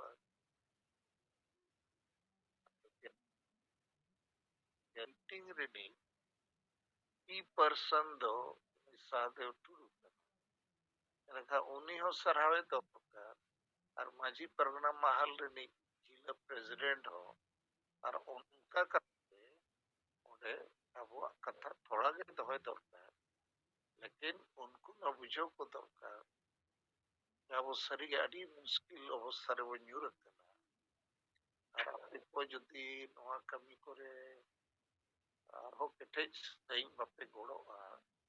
ᱵᱟᱯᱮ ᱠᱟᱹᱢᱤᱭᱟ, ᱤᱱᱟᱹᱠᱷᱟᱱ ᱢᱟ ᱚᱛ ᱦᱟᱥᱟ ᱠᱚ ᱨᱮᱡ ᱵᱚᱱ ᱜᱮᱭᱟ, ᱡᱮᱛᱮᱭᱟᱜ ᱠᱚ ᱨᱮᱡ ᱠᱚᱣᱟ, ᱢᱟᱨᱟᱝ ᱵᱩᱨᱩ ᱦᱚᱸ, ᱫᱷᱚᱨᱚᱢ ᱦᱚᱸ, ᱵᱷᱟᱥᱟ ᱦᱚᱸ, ᱦᱟᱥᱟ ᱦᱚᱸ, ᱨᱳᱡᱽᱜᱟᱨ ᱦᱚᱸ, ᱡᱟᱹᱛᱤ ᱡᱩᱲᱩ। तो ठीक है मैं इन्हें गिनवारे में गिनती sana किदिया, लेकिन नौकन रिपोर्ट बाकी दी हो पे प्रस्तुत ले तब माना जोर aling Bagmundi blok kami alga do ha आदिवासी सेंगेल अभियान सेंगेल पारगाना तो नवा तिंगा सिंगाड़ जुम रे सेलेद अकान अबुई पार्सी जितकारिया दिसोम गंके जीवित बंगा सालखान मुर्मू ओना साथे जहर आयु लेका अबुई सुमित्रा मुर्मू मैडम और ओना साथे 5 रे सेलेद अकान सेंगेल कमी को ओना साथे जहां तिना गे जोनाल और ओना साथे बाहरे पोनत रे सेलेद अकान को मालिंग पाटा सेन कोना सेंगेल जोहार सरहाव चाल कते अलिंग हो ना बागमुंडी ब्लॉक आदिवासी सेंगेल अभियान कमी लेकाते नोडे रामपदो सेंगेल प्रेसिडेंट उनिया नेतृत्व लेकाते अलिंग हो बारिया अतुलिंग सेन लेना तो ओना अतुरे ओंडे हो तिहिन नुकु भारत जगत माजी परगना महल नवा अयोध्या बुरु रे दो ग्राम सभा लेकाते कमिटी को बेरेद अकादा आदो तिहिन नवा अयोध्या बुरु रे ग्राम सभा रना दमे किछु तोलपाड़ करा किछु ना इया नियते नवा नोडे मिटंग आले ग्राम सभा इदी कते मिटंग इया थाहे कना नोटा जहां संगठन और जहां मिटंग इया थाहे कना ग्राम सभा तो ओंडे तिहिन ग्राम सभा को किछु होड़ माने ग्राम सभा होड़ को किछु को राजनीति विधि लेका को असुविधा लेट को ओना लेका किछु लड़ाई के पास सृष्टि लेन तकवा आदो ओना लेका तिहिन माने आलिंग गपाल मारा कते लिंग nail केदा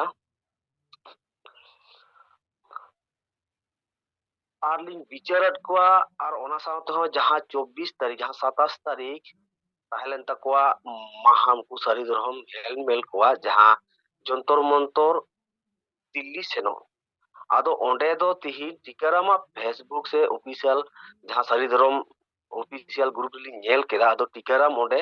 social media Tikaram Hembram social media ते तालाते आड़ा कदाय बांगमा दिल्ली रे दो 144 धारा कना ओना लेकाते निया बार दो हा 27 जनवरी जहां 27 फेब्रुआरी जहां चला रना कथा 24 फेब्रुआरी जहां चला ना ताहेलेना जंतर मंतर दिल्ली आदो ओंडे दो हा कैंसिल कना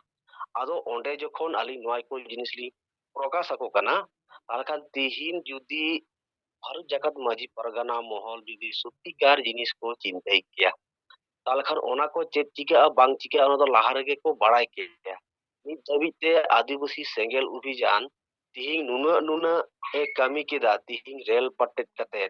तिहिन दिल्ली सेन कते तिहिन हो माने जहां नेता मंत्री रपा कते तिहिन जहां बाकु बुझदा उनको माजी रपा कते नित रहो आदिवासी सेंगेल अभियान कोन एकेटोड़े बाय सिरिजव काना आदो ओना लेकाते अलिंग नवा जिनिस लिंग प्रकाशत कोगे खान आदो को मेदा गोंके तिहिन जीवित बंगा सालखान मुर्मू दो भली कथा गे रोड दे ताले का नुकुन दो एटा को बुझावे बंदो आदो अलिंग नवा नोटे लिंग मेदा को तिहिन आबो दो माने मिटंग जारकिन रे जुदी दा ताहेनोआ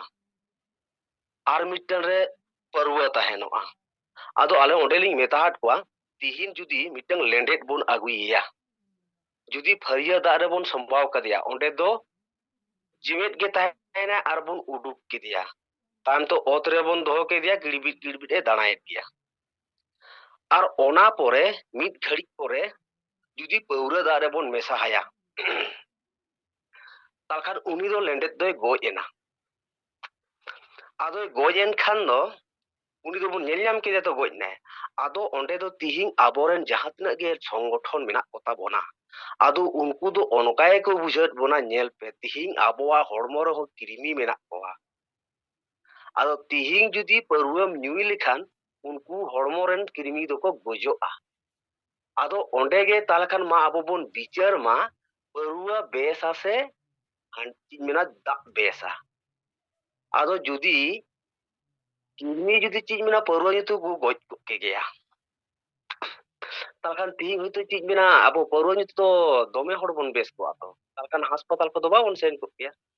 ᱟᱫᱚ ᱚᱸᱰᱮ ᱠᱟᱛᱷᱟ ᱠᱚ ᱵᱩᱡ ᱫᱟᱲᱮᱭᱟᱫᱟ ᱛᱟᱦᱞᱮ ᱠᱷᱟᱱ ᱫᱚ ᱛᱤᱦᱤᱧ ᱟᱵᱚᱭᱤᱡ ᱡᱤᱣᱮᱫ ᱵᱚᱸᱜᱟ ᱥᱟᱞᱠᱷᱟᱱ ᱢᱩᱨᱢᱩ ᱡᱟᱭ ᱞᱟᱹᱭᱫᱟ ᱚᱱᱟ ᱫᱚ ᱮᱠᱫᱚᱢ ᱵᱟᱥᱛᱚᱵ ᱜᱮᱭᱟ ᱟᱫᱚ ᱱᱚᱣᱟ ᱞᱮᱠᱟᱛᱮ ᱛᱤᱦᱤᱧ ᱡᱚᱛᱚᱜᱮ ᱛᱤᱦᱤᱧ ᱦᱚᱭᱛᱳ ᱠᱟᱹᱢᱤ ᱠᱚ ᱥᱮᱸᱜᱮᱞ ᱨᱮᱱᱟᱜ ᱮᱛᱚᱢ ᱟᱠᱟᱱ ᱡᱟᱞᱟᱛᱮ ᱦᱚᱭᱛᱳ ᱠᱤᱪᱷᱩ ᱡᱟᱭᱜᱟ ᱨᱮᱫᱚ ᱚᱱᱠᱟ ᱟᱱᱯᱟᱲ ᱜᱮ ᱢᱮᱱᱟᱜ ᱠᱚ ᱛᱟᱵᱚᱱᱟ ᱟᱨ ᱵᱟᱝᱠᱷᱟᱱ ᱛᱤᱦᱤᱧ ᱥᱮᱸᱜᱮᱞᱟᱜ ᱡᱟᱦᱟᱸ ᱢᱤᱫᱴᱟᱝ ᱟᱭᱰᱤᱭᱳᱞᱚᱡᱤ ᱚᱱᱟ ᱞᱮᱠᱟᱛᱮ ᱛᱤᱦᱤᱧ ᱡᱚᱛᱚ ᱦᱚᱲᱜᱮ ᱥᱚᱦᱚᱢᱚᱛᱤ ᱢᱮᱱᱟᱜ ᱠᱚᱣᱟ ᱚᱱᱟ ᱟᱹᱞᱤᱧ ᱞᱤᱧ ᱵᱤᱪᱟᱹᱨ ᱧᱮᱞ ᱠᱮᱫᱟ ᱟᱨ ᱫᱚᱥᱟᱨ ᱟᱞᱚ ᱞᱤᱧ ᱢᱮᱱᱟ ᱛᱤᱦᱤᱧ ᱱᱚᱣᱟ ᱯᱚᱥᱪᱤᱢ ᱵᱚᱨধᱚᱢᱟᱱ ᱠᱷᱚᱴᱴᱟᱰᱤ ᱟᱹᱛᱩ ᱡᱟᱦᱟᱸ ᱩᱲᱤᱥᱥᱟ ᱨᱮᱱ ᱱᱩᱠᱩ ᱞᱤᱴᱟᱹ ᱜᱚᱸᱥᱟᱭ ᱚᱯᱮᱨᱟ ᱠᱚ ᱦᱮᱡ ᱞᱮᱱ ᱟᱫᱚ ᱚᱸᱰᱮ ᱟᱹᱞᱤᱧ ᱦᱚᱸ ᱥᱳᱥᱟᱞ ᱢᱤᱰᱤᱭᱟ ᱛᱮᱞᱤᱧ ᱧᱮᱞ ᱠᱮᱫᱟ ᱟদিᱢ ᱱᱤᱭᱩᱡ ᱠᱟᱱᱟ ᱢᱤᱫᱴᱮᱱ ᱟᱨ ᱛᱟᱨᱯᱚᱨᱮ ᱡᱟᱦᱟᱸ ᱥᱳᱢᱱᱟᱛᱷ ᱢᱩᱨᱢᱩ ᱡᱟᱦᱟᱸ ᱢᱤᱫᱴᱟᱝ ᱪᱮᱱᱮᱞ ᱢᱮᱱᱟᱜ ᱛᱟᱭᱟ ᱟᱫᱚ ᱛᱤᱦᱤᱧ ᱩᱱᱠᱤᱱᱟᱜ ᱪᱮᱱᱮᱞ ᱨᱮ ᱟᱹᱞᱤᱧ ᱧᱮᱞ ᱠᱟᱛᱮ ᱞᱤᱧ ᱵᱩᱡ ᱠᱮᱫᱟ ᱡᱟᱦᱟᱸ ᱚᱱᱟ ᱠᱷᱚᱴᱴᱟᱰᱤ ᱟᱹᱛᱩ ᱨᱮᱱ ᱢᱟᱹᱡᱷᱤ ᱵᱟᱵᱟ ᱟᱫᱚ ᱩᱱᱤ ᱞᱟᱹᱭ ᱠᱮᱫᱟᱭ ᱡᱚᱠᱷᱚᱱ ᱫᱮᱵᱫᱟᱥ ᱥᱮ ᱠᱩᱠᱞᱤ ᱨᱟᱠᱟᱵ ᱞᱮᱫᱟᱭ ᱡᱟᱦᱟᱸ ᱦᱩᱞ ᱱᱤᱭᱩᱡ ᱩᱱᱤ ᱢᱮᱛᱟ ᱫᱮᱭᱟ ᱛᱟᱦᱞᱮ ᱠᱷᱟᱱ ᱛᱤᱦᱤᱧ ᱟᱵᱚ ᱟᱹᱫᱤᱵᱟᱹᱥᱤ ᱥᱚᱢᱟᱡ ᱨᱮᱱ ᱫᱚᱢᱮ ᱢᱟᱹᱡᱷᱤ ᱟᱨ ᱫᱚᱢᱮ ᱥᱚᱝᱜᱚᱴᱷᱚᱱ ᱢᱮᱱᱟᱜ ᱵᱚᱱᱟ ᱟᱫᱚ ᱠᱷᱟᱱ ᱛᱤᱦᱤᱧ ᱟᱵᱚ ᱫᱚᱵᱚᱱ ᱵᱤᱪᱟᱹᱨ ᱞᱮᱫᱟ ᱥᱮ ᱵᱟᱵᱚᱱ ᱵᱤᱪᱟᱹᱨ ᱞᱮᱫᱟ ᱡᱮᱦᱮᱛᱩ ᱩच्ᱪᱚ ᱢᱟᱫᱽᱫᱷᱚᱢᱤᱠ ᱯᱚᱨᱤᱠᱠᱷᱟ ᱪᱚᱞᱟᱠᱟলীᱱ ᱛᱤᱦᱤᱧ ᱱᱚᱣᱟ ᱯᱨᱳᱜᱨᱟᱢ ᱠᱚᱵᱚᱱ ᱥᱤᱰᱤ ᱞᱮᱠᱷᱟᱱ ᱜᱟᱱᱚᱜᱼᱟ ᱥᱮ ᱵᱟᱝ ᱜᱟᱱᱚᱜᱼᱟ ᱟᱫᱚ ᱚᱸᱰᱮ ᱢᱟᱹᱡᱷᱤ ᱵᱟᱵᱟᱭ ᱞᱟᱹy ᱠᱮᱫᱟ ᱢᱮᱱᱫᱟᱭ ᱱᱚᱣᱟ ᱠᱚᱫᱚ ᱟᱞᱮ ᱫᱚ ᱵᱟᱞᱮ ᱦᱩᱫᱤᱥᱟᱱ ᱛᱟᱦᱮᱱ ᱛᱤᱦᱤᱧ ᱯᱚᱨᱤᱠᱠᱷᱟ ᱮᱦᱚᱵ ᱟᱠᱟᱱᱟ ᱥᱮ ᱵᱟᱝ ᱮᱦᱚᱵ ᱟᱠᱟᱱᱟ ᱟᱨ ᱱᱚᱣᱟ ᱠᱚᱫᱚ ᱛᱤᱦᱤᱧ 6 ᱜᱷᱚᱱᱴᱟ ᱨᱮ ᱡᱩᱫᱤ ᱜᱤᱫᱽᱨᱟᱹ ᱚᱥᱩᱵᱤᱫᱷᱟ ᱟᱞᱮ ᱫᱚ ᱵᱟᱞᱮ ᱢᱚᱱᱮ ᱞᱮᱫᱟ ᱟᱫᱚ ᱱᱚᱣᱟ ᱞᱮᱠᱟᱛᱮ ᱟᱞᱮ ᱦᱚᱸ ᱢᱤᱫᱴᱟᱝ ᱥᱚᱝᱜᱚᱴᱷᱚᱱ ᱟᱞᱮ ᱢᱤᱫᱴᱟᱝ ᱠᱚᱢᱤᱴᱤ ᱛᱟᱞᱟᱛᱮ ᱠᱞᱟᱵ ᱛᱟᱞᱟᱛᱮ ᱱᱚᱣᱟ ᱚᱯᱮᱨᱟ ᱫᱚ ᱦᱟᱸᱜ ᱞᱮ ᱦᱩᱭ ᱦᱚᱪᱚ ᱠᱮᱫᱟ ᱟᱫᱚ ᱛᱤᱦᱤᱧ ᱱᱚᱰᱮ ᱦᱩᱞ ᱱᱤᱭᱩᱡ ᱟᱨ ᱛᱟᱨᱯᱚᱨᱮ ᱱᱩᱭ ᱟদিᱢ ᱱᱤᱭᱩᱡ ᱟᱨ ᱱᱩᱭ ᱥᱳᱢᱱᱟᱛᱷ ᱱᱤᱭᱩᱡ ᱢᱤᱫᱴᱟᱝ ᱢᱮᱱᱟᱜ ᱛᱟᱹᱠᱤᱱᱟ ᱦᱟᱸᱜ ᱟᱫᱚ ᱚᱸᱰᱮ ᱠᱤᱱ ᱢᱮᱱ ᱠᱮᱫᱟ ᱛᱟᱦᱞᱮ ᱠᱷᱟᱱ ᱛᱤᱦᱤᱧ ᱫᱚ ᱵᱟᱥᱛᱚᱵ ᱜᱮ ᱛᱤᱦᱤᱧ ᱡᱩᱫᱤ ᱟᱵᱚ ᱮᱲᱮ ᱥᱟᱞᱠᱷᱟᱱ ᱢᱩᱨᱢᱩ ᱵᱚᱱ ᱠᱩᱥᱤᱭᱟᱭ ᱞᱮᱠᱷᱟᱱ ᱛᱤᱦᱤᱧ ᱵᱟᱥᱛᱚᱵ ᱥᱚᱛᱛᱤ ᱠᱟᱹᱨᱤ ᱜᱮ ᱛᱤᱦᱤᱧ ᱡᱤᱣᱮᱫ ᱵᱚᱸᱜᱟ ᱥᱟᱞᱠᱷᱟᱱ ᱢᱩᱨᱢᱩ ᱯᱟᱹᱛᱭᱟᱹᱣ ᱦᱩᱭᱩᱜ ᱛᱟᱵᱚᱱᱟ ᱪᱮᱫᱟᱜ ᱥᱮ ᱛᱤᱦᱤᱧ ᱱᱩᱠᱩ ᱢᱤᱫᱴᱟᱝ 6 ᱜᱷᱚᱱᱴᱟ ᱛᱮ ᱡᱚᱠᱷᱚᱱ ᱪᱮᱫ ᱢᱮᱱᱟ ᱩᱱᱠᱩ ᱡᱤᱵᱚᱱ ᱞᱟᱭᱤᱯ ᱩᱱᱠᱩ ᱪᱷᱟᱛᱨᱚᱣᱟᱜ ᱵᱮᱨᱵᱟᱫᱚᱜᱼᱟ ᱛᱟᱦᱞᱮ ᱠᱷᱟᱱ ᱫᱚ ᱢᱩᱨᱢᱩ ᱥᱟহেᱵ ᱫᱚ গ্যারেন্টি ᱵᱟᱭ ᱞᱟᱹᱭ ᱠᱮᱫᱟ ᱛᱟᱦᱞᱮ ᱠᱷᱟᱱ ᱛᱤᱦᱤᱧ ᱟᱵᱚ ᱵᱷᱟᱨᱚᱛ ᱨᱮᱱ ᱡᱟᱦᱟᱸ ᱛᱤᱱᱟᱹᱜ ᱜᱮ ᱟᱹᱫᱤᱵᱟᱹᱥᱤ ᱢᱟᱹᱡᱷᱤ ᱵᱟᱵᱟ ᱛᱟᱠᱚ ᱢᱮᱱᱟᱜ ᱠᱚ ᱛᱟᱵᱚᱱ ᱢᱟᱹᱡᱷᱤ ᱯᱟᱨᱜᱟᱱᱟ ᱠᱚ ᱛᱟᱦᱞᱮ ᱛᱤᱦᱤᱧ ᱩᱱᱠᱩ ᱵᱟᱠᱚ ᱚᱞ ᱯᱟᱲᱦᱟᱣ ᱠᱟᱱ ᱛᱟᱵᱚᱱᱟ ᱛᱤᱦᱤᱧ ᱩᱱᱠᱩ ᱠᱚ ᱟᱱᱯᱟᱲ ᱜᱮᱭᱟ ᱩᱱᱠᱩ ᱠᱚ ᱵᱷᱩᱞ ᱜᱮᱭᱟ ᱟᱫᱚ ᱵᱷᱩᱞ ᱡᱟᱛᱮ ᱛᱤᱦᱤᱧ ᱦᱚᱭᱛᱳ ᱚᱱᱟ ᱠᱚ ᱟᱠᱚ ᱵᱟᱠᱚ ᱩᱭᱦᱟᱹᱨ ᱟᱠᱟᱫᱟ ᱟᱫᱚ ᱱᱚᱣᱟ ᱞᱮᱠᱟᱛᱮ ᱛᱤᱦᱤᱧ ᱱᱚᱣᱟ ᱳᱭᱮᱥᱴ ᱵᱮᱝᱜᱚᱞ ᱡᱟᱦᱟᱸ ᱛᱤᱦᱤᱧ ᱡᱟᱦᱟᱸ ᱛᱤᱱᱟᱹᱜ ᱢᱚᱦᱚᱞ ᱵᱟᱞᱟ ᱡᱟᱦᱟᱸ ᱛᱤᱱᱟᱹᱜ ᱜᱮ ᱥᱚᱝᱜᱚᱴᱷᱚᱱ ᱢᱮᱱᱟᱜ ᱠᱚ ᱩᱱᱠᱩ ᱦᱚᱸᱠᱚ ᱵᱩᱡ ᱫᱟᱲᱮᱭᱟᱜ ᱠᱟᱱᱟ ᱛᱤᱦᱤᱧ ᱛᱟᱦᱞᱮ ᱠᱷᱟᱱ ᱡᱤᱣᱮᱫ ᱵᱚᱸᱜᱟ ᱥᱟᱞᱠᱷᱟᱱ ᱢᱩᱨᱢᱩ ᱥᱮ ᱟᱹᱫᱤᱵᱟᱹᱥᱤ ᱥᱮᱸᱜᱮᱞ ᱚᱵᱷᱤᱡᱟᱱ ᱴᱷᱤᱠ ᱞᱟᱭᱤᱱ ᱛᱮ ᱛᱟᱲᱟᱢ ᱮᱫᱟᱭ ᱟᱫᱚ ᱚᱱᱟ ᱞᱮᱠᱟᱛᱮ ᱟᱹᱞᱤᱧ ᱦᱚᱸᱞᱤᱧ ᱧᱮᱞ ᱠᱮᱫᱟ ᱱᱚᱣᱟ ᱞᱤᱧ ᱵᱤᱪᱟᱹᱨ ᱫᱟ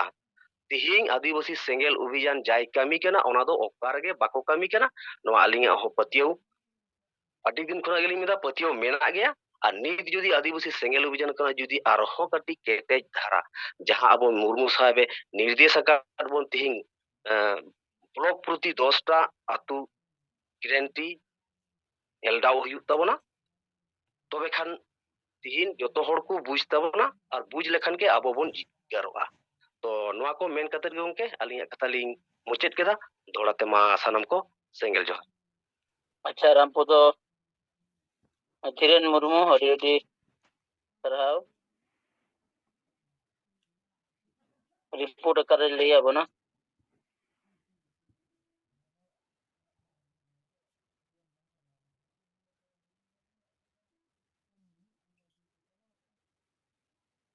ᱫᱷᱤᱨᱮᱱ ᱢᱩᱨᱢᱩᱣᱟᱜ রিপোর্টিং ᱞᱟᱹᱜᱤᱫ ᱛᱮ ᱟᱹᱰᱤ ᱥᱟᱨᱦᱟᱣ ᱟᱫᱚ ᱫᱷᱤᱨᱮᱱ ᱢᱩᱨᱢᱩ ᱯᱚᱨᱤᱪᱚᱭ ᱡᱚᱜ ᱮ ᱞᱟᱹᱭ ᱠᱮᱜᱼᱟ ᱤᱧ ᱫᱚ ᱥᱮᱸᱜᱮᱞ ᱯᱟᱨᱜᱟᱱᱟ ᱟᱫᱚ ᱵᱞᱚᱠ ᱥᱮᱸᱜᱮᱞ ᱯᱟᱨᱜᱟᱱᱟ ᱪᱮ ᱡᱤᱞᱟᱹ ᱥᱮᱸᱜᱮᱞ ᱯᱟᱨᱜᱟᱱᱟ ᱚᱱᱠᱟ ᱞᱟᱹᱭ ᱫᱚᱨᱠᱟর ᱢᱤᱫᱴᱮᱱ ᱠᱟᱛᱷᱟ ᱟᱨ ᱫᱚᱥᱟᱨ ᱫᱷᱤᱨᱮᱱ ᱢᱩᱨᱢᱩ ᱟᱨ ᱨᱟᱢᱯᱚᱫᱚ ᱥᱚᱨᱮᱱ ᱩᱱᱠᱩᱣᱟᱜ ᱟᱹᱭᱩᱨ ᱛᱮ ᱵᱟᱜᱽᱢᱩᱱᱰᱤ ᱵᱞᱚᱠ ᱨᱮᱭᱟᱜ ᱚᱡᱳᱫᱽᱫᱷᱟ ᱵᱩᱨᱩ ᱪᱮᱛᱟᱱ ᱨᱮ ᱟᱹᱰᱤ ᱪᱮᱨᱦᱟ ᱢᱤᱴᱤᱝ ᱠᱚ ᱥᱟᱯᱲᱟᱣ ᱠᱟᱜᱼᱟ ᱡᱟᱦᱟᱸᱨᱮ ᱤᱧ ᱟᱨ ᱢᱮᱰᱟᱢ ᱥᱮᱴᱮᱨ ᱞᱮᱱᱟ ᱟᱨ ᱡᱟᱦᱟᱸ ᱞᱮᱠᱟ ᱜᱤᱫᱽᱨᱟᱹ ᱠᱩᱨᱩᱢᱩᱴᱩᱭᱮᱫᱼᱟ ᱱᱤᱛ ᱟᱨ ᱱᱚᱜᱼᱚᱭ ᱜᱨᱟᱢ ᱥᱚᱵᱷᱟ ᱧᱩᱛᱩᱢ ᱛᱮ ᱦᱚᱲ ᱠᱚ ᱡᱟᱣᱨᱟ ᱞᱮᱱᱟ ᱚᱸᱰᱮ ᱵᱩᱡᱷᱟᱹᱣ ᱫᱟᱲᱮᱭᱟᱠᱚ ᱠᱟᱱᱟ ᱤᱧᱟᱹᱜ ᱩᱭᱦᱟᱹᱨ ᱛᱮ ᱱᱚᱝᱠᱟ ᱜᱮ ᱠᱟᱹᱢᱤ ᱤᱫᱤ ᱞᱮᱠᱷᱟᱱ ᱠᱟᱹᱡ ᱠᱟᱹᱡ ᱡᱚᱛᱚ ᱦᱚᱲ ᱠᱚ ᱵᱩᱡᱷᱟᱹᱜᱼᱟ ᱠᱟᱨᱚᱱ ᱱᱤᱛᱚᱜ ᱵᱟᱹᱲᱤᱡᱟᱜ ᱵᱟᱠᱷᱟᱱ ᱮᱲᱮᱭᱟᱜ ᱠᱟᱛᱷᱟ ᱠᱚᱜᱮ ᱵᱟᱡᱟᱨ ᱨᱮ ᱪᱟᱞᱟᱜ ᱠᱟᱱᱟ ᱞᱮᱠᱤᱱ ᱠᱟᱹᱢᱤ ᱠᱟᱹᱢᱤ ᱛᱮᱜᱮ सुधर हुआ और 144 रे कथा जहां दिल्ली 144 रे मीटिंग लगी परमिशन कोई लिखान परमिशन तो कोई हो गया 144 तो उनको लगी जहां को डिस्टर्बेंस को हुई दाड़िया शांति भंग लेकिन ओना परिस्थिति रे जैसे वोट जो अड़ीगन जगह रे 144 को लागू कर दिया लेकिन जहां परमिशन एमो अथॉरिटी कना को उनको ठेन ऑल लेखान उनको को बिचारा परमिशन को एमो ठीक है मा जो है हमको जो अर्निंग भी होगा उगली जो है टाइम अब तो कम गया थोड़ा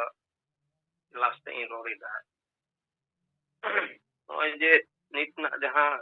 लास्ट पॉइंट चितन ही लाइन ऑल लगे ये दिल्ली जंतर मंतर रे जहां मजी परगना माहौल से असिका दाराय ते बांगमा सोशल मीडिया पर प्रचार करते हैं सरी धर्म नीति कते को भरना प्रदर्शन अद नोआ चितान रे ले जे नुकु जे तिना एरे कथा को गिया नोआ अडिगान akwa kata tege प्रमाणित ᱧᱟᱢ akana सोशल मीडिया रे गे टिकाराम नितुमान मिटन ana sari धर्म फाइटर ग्रुप रे मिटन सभापति लिखा उनी साव किछु दिन मारांग पूर्व बर्धमान से पश्चिम बर्धमान जिला रे मिटे डेपुटेशन सप्राव लिदा को आदिवासी धर्म कोड ᱧᱟᱢ लगी मोतीलाल सोरेना नेतृत्व अद उनकिना मिटन गलमाराव से कथा नो सोशल मीडिया रे ऑन रिकॉर्ड ओना को कथा इन आजम ले अद ओंडे कोन जहां तथ्य ᱧᱟᱢ akana जे नुकु सुबोध हासदा को दिल्ली ना जहां बैठक में को गलमाराव लिदा ओंडे सुबोध हासदा जहां कथा रोन रखा दिदा सोशल मीडिया रे ओना दो भूल कथा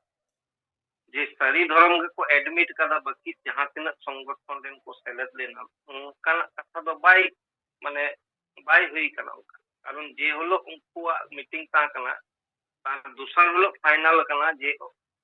का एजेंडा चितान अब धरना प्रदर्शन बो कमिया अद नुकु पूरो हर को विभ्रांत कोनाते बुझो कना एई कारण ते तुनी मोतीलाल सोरेन आदिवासी धर्म में खोजो कना और ओंडे नेतृत्व दो एमे तहा जहां हो ओना दिल्ली ना कर्मसूची रे सपराव रे नुई दो कना झारखंड पनोदनी देव कुमार धान अद नुई बांगमा उनकिना कथा तेगे बडाइना जे मोतीलाल सोरेन ओना रे समान के दाजे किछु दिन मारा हेमंत सोरेन अरेस्ट के बाद नुई हो कोनो माने पुरोनो जहां मामला को तहा कान खातिर नुई देव कुमार धान को अरेस्ट कर दिया अद ओना कारण ते नुकु उन हलो जहां कथा जे हलो सुबोध हासदा तको को ओना सोशल मीडिया रे को रोलिदा से बैठक किदा को उन हलो ना बैठक रे दो साला गुटा बाई रही कना दूसर हलो फाइनल कना उन हलो दो नुई सुबोध हासदा बाई था अदो होय जे निना हो मेटन भूल बार्ता ते भूल कांसेप्ट ते घरे जावड़ा क्वाते दिल्ली चलो ना कथा को निना दिने आजमा को नुआ दो आपको को पड़ेगा बोदादा को से को संगठन से को नेतृत्व को बढ़ाई गया जे नुकाना घटना को गुटाव कन ओना किंतु बाको हाईलाइट अदो ओनवा दो नुआ 144 धारा नुआ हो दिन धरे अब सोशल मीडिया रे बुनियान का गया नुआ दो मिना अन गोंके जहां कथा ले किदा सड़ी गे जेहेतु नितो किसान आंदोलन चला कना उनको बारे ते नुआ 144 धारा दो मिना इन हो नेले ता ओना सोशल मीडिया को ᱚᱱᱟ ᱵᱤᱵᱷᱤᱱᱱᱚ ᱢᱤᱰᱤᱭᱟ ᱠᱚ ᱨᱚᱲ ᱮᱫᱟ ᱢᱮᱱᱠᱷᱟᱱ ᱵᱟᱹᱠᱤ ᱥᱚᱝᱜᱚᱴᱷᱚᱱ ᱥᱮ ᱵᱟᱹᱠᱤᱭᱟᱜ ᱠᱳᱱᱳ ᱦᱚᱲ ᱜᱮ ᱵᱟᱠᱚ ᱱᱚᱝᱠᱟ ᱵᱳᱭᱴᱷᱚᱠ ᱫᱟᱲᱮᱭᱟᱜ ᱠᱚ ᱫᱷᱚᱨᱱᱟ ᱫᱟᱲᱮᱭᱟᱜ ᱱᱚᱝᱠᱟᱱᱟᱜ ᱠᱟᱛᱷᱟ ᱫᱚ ᱥᱳᱥᱟᱞ ᱢᱤᱰᱤᱭᱟ ᱥᱮ ᱢᱤᱰᱤᱭᱟ ᱛᱟᱞᱟ ᱛᱮᱫᱚ ᱵᱟᱹᱱᱩᱜᱼᱟ ᱥᱮ যেহেতু ওনা আন্দোলন আদি উগ্রতা নিয়ে লাহা হই লেনা অর্থাৎ নয়া কিষান আন্দোলন লাহা বছর ওনা বারেতে নিয়েসা যাহা কিষান আন্দোলন চালাক কানা নোয়ারে উনকুয়া অনকা 144 ধারা উনকুয়া সংগঠন কিষান লাগু মেনা আদো তেহেন যাহা নুকু হর কো সারি ধরম আদি ক্ষেত্রে উনকু হকলে গিয়া আকলে নেতৃত্ব যে সারি ধরম তো দিল্লি রে নিয়াম গিয়া আদি রকম কনফিডেন্স के साथ কোলে দাম নোয়া তো বাই মানে নিনা আলগা সে সহজ জিনিস তো বাং কারণ এই শুভ হাসদা যে বারবার তালাতে বাইরে লে গিয়া ইং চালানো অটল বিহারী গঙ্কে টুডু ইং ᱧᱟᱯᱟᱢ না প্রধানমন্ত্রী ইয়া কথা কো আজম কিদা আরে একদম পড়তিয়ে জিত করা আদো ওনা দো বেমতলব বেতুকা মিটন কথা আর ওনা কারণ থেকে নুকান হর খাতির থেকে আবো কো বুঝিত না কারণ ভুল পদক্ষেপ ভুল কনসেপ্ট আর আয়া দাঁড়ে হো বনুয়া কারণ ওনা দিল্লি রে তো উনি তো অকয় কানা এমএলএ কানা এমপি কানা অকয় কানা মিটন আশেকা ওনা ঝুট মুট মিটন সভাপতি সহসভাপতি সেক্রেটারি নিতুম গিয়া মেনখান ওনা রে তো ako এসেকা খন গে উড়িষ্যা এসেকা সে ঝাড়খণ্ড এসেকা উনকু বাকু মানা হয়েছে কারণ কিনা কারণ ako তালার হোক কোনো সাজাই বলো আশেকা হো লিডারশিপ ভারত জাকাত লিডারশিপ তো বলো স্টেট রে লিডারশিপ মিনা মেনখান ভারত জাকাত লিডারশিপ বলো আদো নোয়া কো আবো ইটা সমাজ রে নুকা কোনো দিন বাবু নেল কাদা মেনখান আবো নোয়া নিউ ডেভেলপমেন্ট টিম নুকা গে চালাক কানা নোয়া আর উনকু গে আবো को সমালোচনা গি उनको के आरो मारंग कथा करे ओय तो यूनाइटेड फोरम ᱧᱩᱛᱩᱢ को बनाव किदा मेनखान उनी सभापति आधार ते नई सुबोधार ते ताहा कान मेनखान उकु उनाना इम्प्रूव जे अबनो कुर्मी बारे ते हो थिरगे मेना पा ताला ने तमक को दोन बड़ा किदा नित मा थिर सारे नित तो आरो इटा से डाइवर्ट को हने यूसीसी ते अदो नोंकान लीडर को खतित ते आबो समाज दो जली थली रे मेना अदो इया मेन दो नुकु जहां ᱤᱧ ᱧᱮᱞ ᱠᱟᱫᱟ ᱱᱩᱠᱩᱣᱟᱜ ᱠᱚᱱᱥᱮᱯᱴ ᱟᱹᱰᱤ ᱜᱟᱹᱦᱤᱨ ᱛᱮ ᱧᱮᱞ ᱠᱟᱫᱟ ᱱᱩᱠᱩ ᱫᱚ ᱥᱮᱯ ᱟᱠᱚᱣᱟᱜ ᱫᱩᱠᱟᱱ ᱠᱚ ᱪᱟᱞᱟᱣ ᱫᱟ ᱱᱚᱣᱟ ᱜᱮ ᱢᱩᱫᱫᱟ ᱠᱟᱱᱟ ᱱᱚᱣᱟ ᱜᱮ ᱟᱠᱚᱣᱟᱜ ᱠᱟᱹᱢᱤ ᱠᱟᱱᱟ ᱵᱟᱠᱤ ᱤᱫᱤ ᱠᱟᱛᱮ ᱠᱚᱭ ᱞᱮᱱᱟ ᱫᱮᱱᱟ ᱚᱭ ᱩᱲᱤᱥᱥᱟ ᱯᱚᱱᱚᱛ ᱨᱮᱱᱟᱜ ঘটনা ᱡᱟᱦᱟᱸ ᱵᱟᱨᱥᱤᱧ ᱞᱟᱦᱟ 18 ᱛᱟᱹᱨᱤᱠᱷ ᱡᱩᱢᱤᱫ ᱛᱟᱦᱮᱸ ᱠᱟᱱᱟ ᱟᱵᱚ ᱠᱚᱠᱚ ᱱᱮᱣᱛᱟ ᱞᱮᱫ ᱵᱚᱱᱟ ᱟᱫᱚ ᱚᱸᱰᱮ ᱦᱚᱸ ᱨᱚᱲ ᱨᱟᱠᱟᱵ ᱱᱟ ᱡᱟᱦᱟᱸ ᱠᱟᱛᱷᱟ ᱚᱸᱰᱮ ᱫᱚ ᱡᱩᱢᱤᱫ ᱞᱮᱠᱟ ᱠᱟᱛᱷᱟ ᱫᱚ ᱵᱟᱹᱱᱩᱜ ᱡᱟᱦᱟᱸ ᱟᱵᱚᱨᱮᱱ ᱞᱤᱰᱟᱨ ᱠᱚᱠᱚ ᱨᱚᱲ ᱨᱟᱠᱟᱵ ᱠᱮᱫ ᱜᱮᱭᱟ ᱚᱸᱰᱮ ᱡᱩᱢᱤᱫ ᱠᱚᱱᱥᱮᱯᱴ ᱜᱮ ᱵᱟᱹᱱᱩᱜᱼᱟ जहां को लेदा जे हंडी को बंदोया नुकु मजी को बारण अरे भाई उना तो बाय बंदो आते समाज खन उना जदी बांगम सहाया उना एजेंडा लिका बांगम समांगा जे नित दो अबो बंगा बुल रे पेरल दा कॉन्सेप्ट नित अडी और को सपोर्टिता माननीय राष्ट्रपति हो उना रो रखा के गया जे पेरल दा से को बंगा बुलइदा अर्थात नित अडी गान हो नित उना को चेट किदा राष्ट्रपति मैडम ने के खान माने तो उना तो गनो गया अडी को पूछो नितो अरे जहां निकल हर के बुझोवाय बुका हर बुझोवाय जे सरी के नित दो अक्तो है एकान इटा समाज रे मा आदि रकम माने आदि रकम बड़ी जिनिस ताहा कना सती दह पोता ताहा कना बाल्य विवाह पोता ताहा कना उनका के हिंदू आदि रकम कॉन्सेप्ट ताहा कना नो को बदल किदा मेनका नितो उनका समाज आदि जान रहा है अदो आबो रे नुकु समाज अयुरियो मेन कना को जहाय नुकु शरीर को बडाया जे जुदी गोंके को दाव को एमाया ते गोंके रन चेला दाव को न्यामा पूरा एकदम को समाज को बदला सरी के मिट घड़ी ते बंदो एकदम बदल चबा कारण आबो दो बांचाव कथा को रोड करते आबो दो समाज लाहा इदिना कथा को रोड कर ओकाटा रे खराब मिना ओका कथा मेटेनो सोशल मीडिया रे डिबेट को हिजु मासे आबो को बाको हिजु के ओना बतल मी दिन बाको हिजु किया पडाया को मेटेन कुटी नटी से आबो जते कथा ना उत्तर अब ठेन मिना अदो नुआ को तलाते बुझो कना जे नुकु समाज रे धरी के नित धरी बाको बुझो दा जे तीन बड़ी परिस्थिति रे मिना कोना नोडे कोन उडोंग दारे आपन मी एक नंबर रे कना अबि गोंके के बाकी अपाय बनु पाली डाल अदो ढेर अक्तो देश बनु आ नालिकाते निना किन लिया नुकु कथा समाज रे अदो बांग चला आबो जुदी ठीक ठाक माने जे गोंके बार बार ले सटीक जिनिस अब ले उडोंग हुआ मिटन जे कथा साल का उडोंगा जहां से एकदम होरा मने रे गाथा যেমন গমকে হলা না যে মিটিং তালা তেগে আজম লেদা যে সিম্পল কথা সহজ তে বড় লেখায় গে যে কুর্মী কো আদিবাসী লাগিদᱚᱜ ᱠᱟᱱᱟ ᱠᱚ ᱚᱱᱟ ᱵᱟᱨᱮᱛᱮ ᱟᱯᱮᱭᱟᱜ ᱪᱮᱫ ᱵᱷᱤᱭᱩ ᱢᱮᱱᱟᱜᱼᱟ ᱚᱸᱰᱮ ᱠᱷᱟᱱ ᱜᱮ ᱩᱱᱠᱩᱣᱟᱜ ᱯᱩᱨᱟᱹ ᱮᱠᱫᱚᱢ ᱡᱟᱦᱟᱸ ᱠᱟᱛᱷᱟ ᱠᱚ ᱚᱱᱟ ᱵᱚᱫᱚᱞ ᱠᱚᱜᱼᱟ ᱱᱚᱣᱟ ᱪᱮᱛᱟᱱ ᱜᱮ ᱪᱚᱨᱪᱟ ᱦᱩᱭᱩᱜᱼᱟ ᱢᱮᱱᱠᱷᱟᱱ ᱚᱱᱟ ᱵᱟᱭ ᱦᱩᱭ ᱫᱟᱲᱮᱭᱟᱫᱟ ᱟᱵᱚᱣᱟᱜ ᱨᱚᱱᱚᱱᱤᱛᱤ ᱠᱳᱣᱥᱚᱞ ᱚᱱᱟ ᱞᱮᱠᱟ ᱵᱟᱭ ᱦᱩᱭ ᱥᱟᱹᱨᱤ ᱜᱮᱛᱚ ᱩᱨᱢᱤ ᱡᱩᱫᱤ ᱮᱥᱴᱤ ᱟᱠᱚ ᱛᱟᱦᱞᱮ ᱛᱚ ᱟᱹᱫᱤᱵᱟᱹᱥᱤᱭᱟᱜ ᱚস্তিত্ব ᱵᱚᱸᱜᱟ ᱵᱩᱨᱩ ᱡᱮᱛᱮ ᱟᱫᱚ ᱦᱟᱺᱰᱤ ᱯᱟᱹᱣᱨᱟᱹ ᱧᱩ ᱟᱨ ᱵᱟᱝ ᱧᱩ ᱡᱮᱛᱮ ᱜᱮ ᱛᱚ ᱪᱟᱵᱟᱜᱼᱟ কারণ উনকু হাসা করে গুনা কারণ উনকু আবহাওয়া কালচার করে হাসা যেতে কিছু করে ওখানটা তাহানা আবো মা আদো নিনাগ গিং লিয়া অক্তো ঢের বানুতে সালাম তো দোরাতে জোহার আবহাওয়া কামি রে ফোকাস এম লাগতি কানা আবো টু দি পয়েন্ট বড়রা টু দি পয়েন্ট বার্তা বো এমা কোয়ার জন্য মা নিনাগ লেই কাতে সালাম তো দোরাতে জোহার अच्छा तोरक सोरेना कथा बो अंजम किया उनी हो अडी सारा थोड़ा आपे जानकारी लगी सूचना लगी मिटन कथा लई आपे 27 जनवरी दिल्ली रे देव कुमार धान और नई सुबोध हांसदा आरो किछु गान आदिवासी धर्म कोड पेसारी धर्म कोड और Sarna nyutum te abo noi Phulchand Tirkey केंद्रीय सरना समिति जहाँ 30 दिसंबर रेल रोड चक्का जाम रे पूरे समर्थन रे को ताहे करना उनको को सेम लेना अदो ओना चेतन रे ओए पहले बेचंदोगन हुई ना अदो नहीं बंधन तीगा करना धर्म गुरु रो कोई उन्नीस फोन रे 5 फरवरी थोड़ा गलमारा हुई है ना कारण इन्हें खोजिंग करता है अदो उन्हीं के बड़ा कुली के दिया 27 जनवरी दिल्ली रे ये गलमारा लगी तो से लेना अदो धंतिगे में इन्हों को नेता ले दी अदो इनमें ताई करा दे चेत गलमारा अदो बंधन तिगा नोए लिया नुकु को मैंने जे नीत तो सरना धर्म कोड के नाम दाड़े कारण 50 लाख होड़ा रिकॉर्ड है केना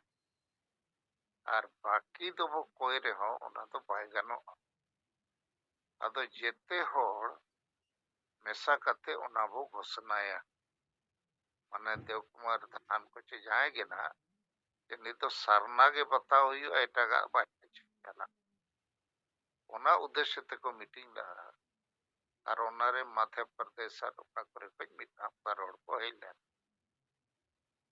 अदो उना हो बको फैसला दाड़ेया नो कना मैटर इन टाइम नो सुबोध हांसदा तो देव कुमार धाना बारिया पिया मीटिंग रे रांची है कना अदो देव कुमार धान और 19 साल किछु गान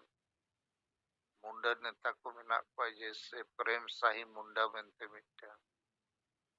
आदिवासी परिषद ताई मिना जन परिषद नुकु को दो जेते आदिवासी धर्म वाला और नई सरी धर्म में मेना उका जो आदिवासी धर्म उका जो आने रविंद्र भवन चे उकारे कोलकाता रे दो सरना धर्म अदो नुकु दो नित दो पूरे माने बहुत को खराब चाबाय ना था और उनाते होड़ एड़ेगे को गनोक कना और देव कुमार धान दो नित जेल रे मेनाया इतंग अपराधिक केस माना ताहे कना वारंट के दिया को तो नवागे आपे जानकारी री मापे कना जे सरी धर्म कोई आदिवासी धर्म कोई चे धर्म को उनको सकला संगे होड़ बनु को उनको संगे प्रभाव बनु और रिकॉर्ड करते नॉय जे 2011 रे जनगणना रे 50 लाख लगभग सरना धर्म को ऑल किया आबोरेन आदिवासी हर आदो नोआ गे नितो मिटन बेंचमार्क माने आधार आंदोलन रे बेनावेना आधार मान्यता रे बेनावेना और एन रेहो जहां को हांते नाते को मेहनत का उनको तो मिट लेका दुकान चलाव लगी और मिटन मुरुक रेढ़ा उनको तो ᱧᱩᱛᱩᱢ ᱨᱮᱭᱟᱜ लड़ाई रे मेना को मान्यता ᱨᱮᱭᱟᱜ लड़ाई रे तो बांग ठीक है मजा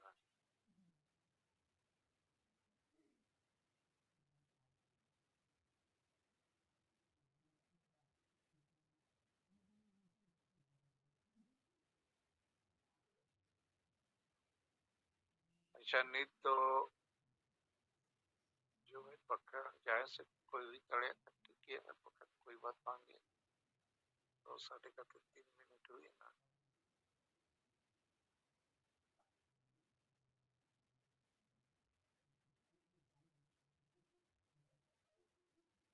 अच्छा तेहenya नो जूम मीटिंग रे रवि नारायण सोरेन रिपोर्ट अंजम करते इन दो दी कुछ बुझो किया कि अबुआ कथा बाकी को को रोड़ेगा अब तोरो सोरेना कथा हो ठीक किया नुकु तो जुमी तो रे तो बनुआ तो ओना इच्छा दो लेकिन ओना इच्छा तो आज तेगे बेनाआ जते होड़ा बोहो मिट लकाय उइहेर से इनखान मिट सेट गेम ताड़म आबो आदिवासी सेंगेल अभियान रे उना संगे होड़ नित मेना बुआ विचार करोन थे विचार तबो मिदु कना इनखान मिट सेट को ताड़म और ओना गे जुमित तो विचार गे जुमित है आदो उनको तो नित तो प्राइमरी स्टेज रे मेना को तो आंडी परुवा बो बंदोया इना तो को एक्सेप्ट या इना को रोड तड़िया कना इया हिसाब ते ना मामूली कथा बंकर चेक लेखाते बंदो अना ओना दो नेक्स्ट स्टेप रे हिजुआ और बंकर नित मा गोटा दुनिया नो हांडी रे तो बो थलिया ओकोय संगठन ओकोय बुद्धिजीवी कोई नेता चिल्ली हो हांडिया विरुद्ध रे बको रोड़ेया तो मिटन 100 होड़ा उपस्थिति रे मिटन आयुरिया नोकाय रोड़ेया और माझी को आते से मा करना हांडी को आलो पिñuया और को आलो पिñuया इत्यादि तो इन दो मेना नोआ दो मिटन स्टेप फॉरवर्ड कर और ओना हिसाब ते कति डिप्लोमेसी लगती है माने जिते कमी रहे कूटनीति को मेता अदो होला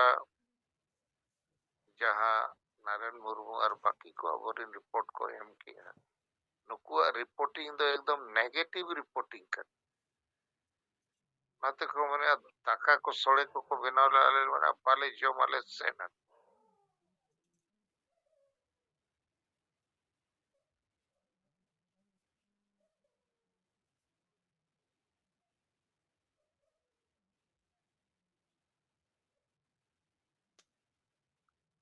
उनको 4 घंटा को रोड के आपे बको रोड चट पे आप आगे तो को रोड या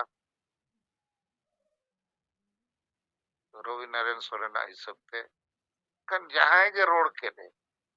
आशा बसे जति धर्म रे आगे रोड मसे आबो कोई ढेर उनको को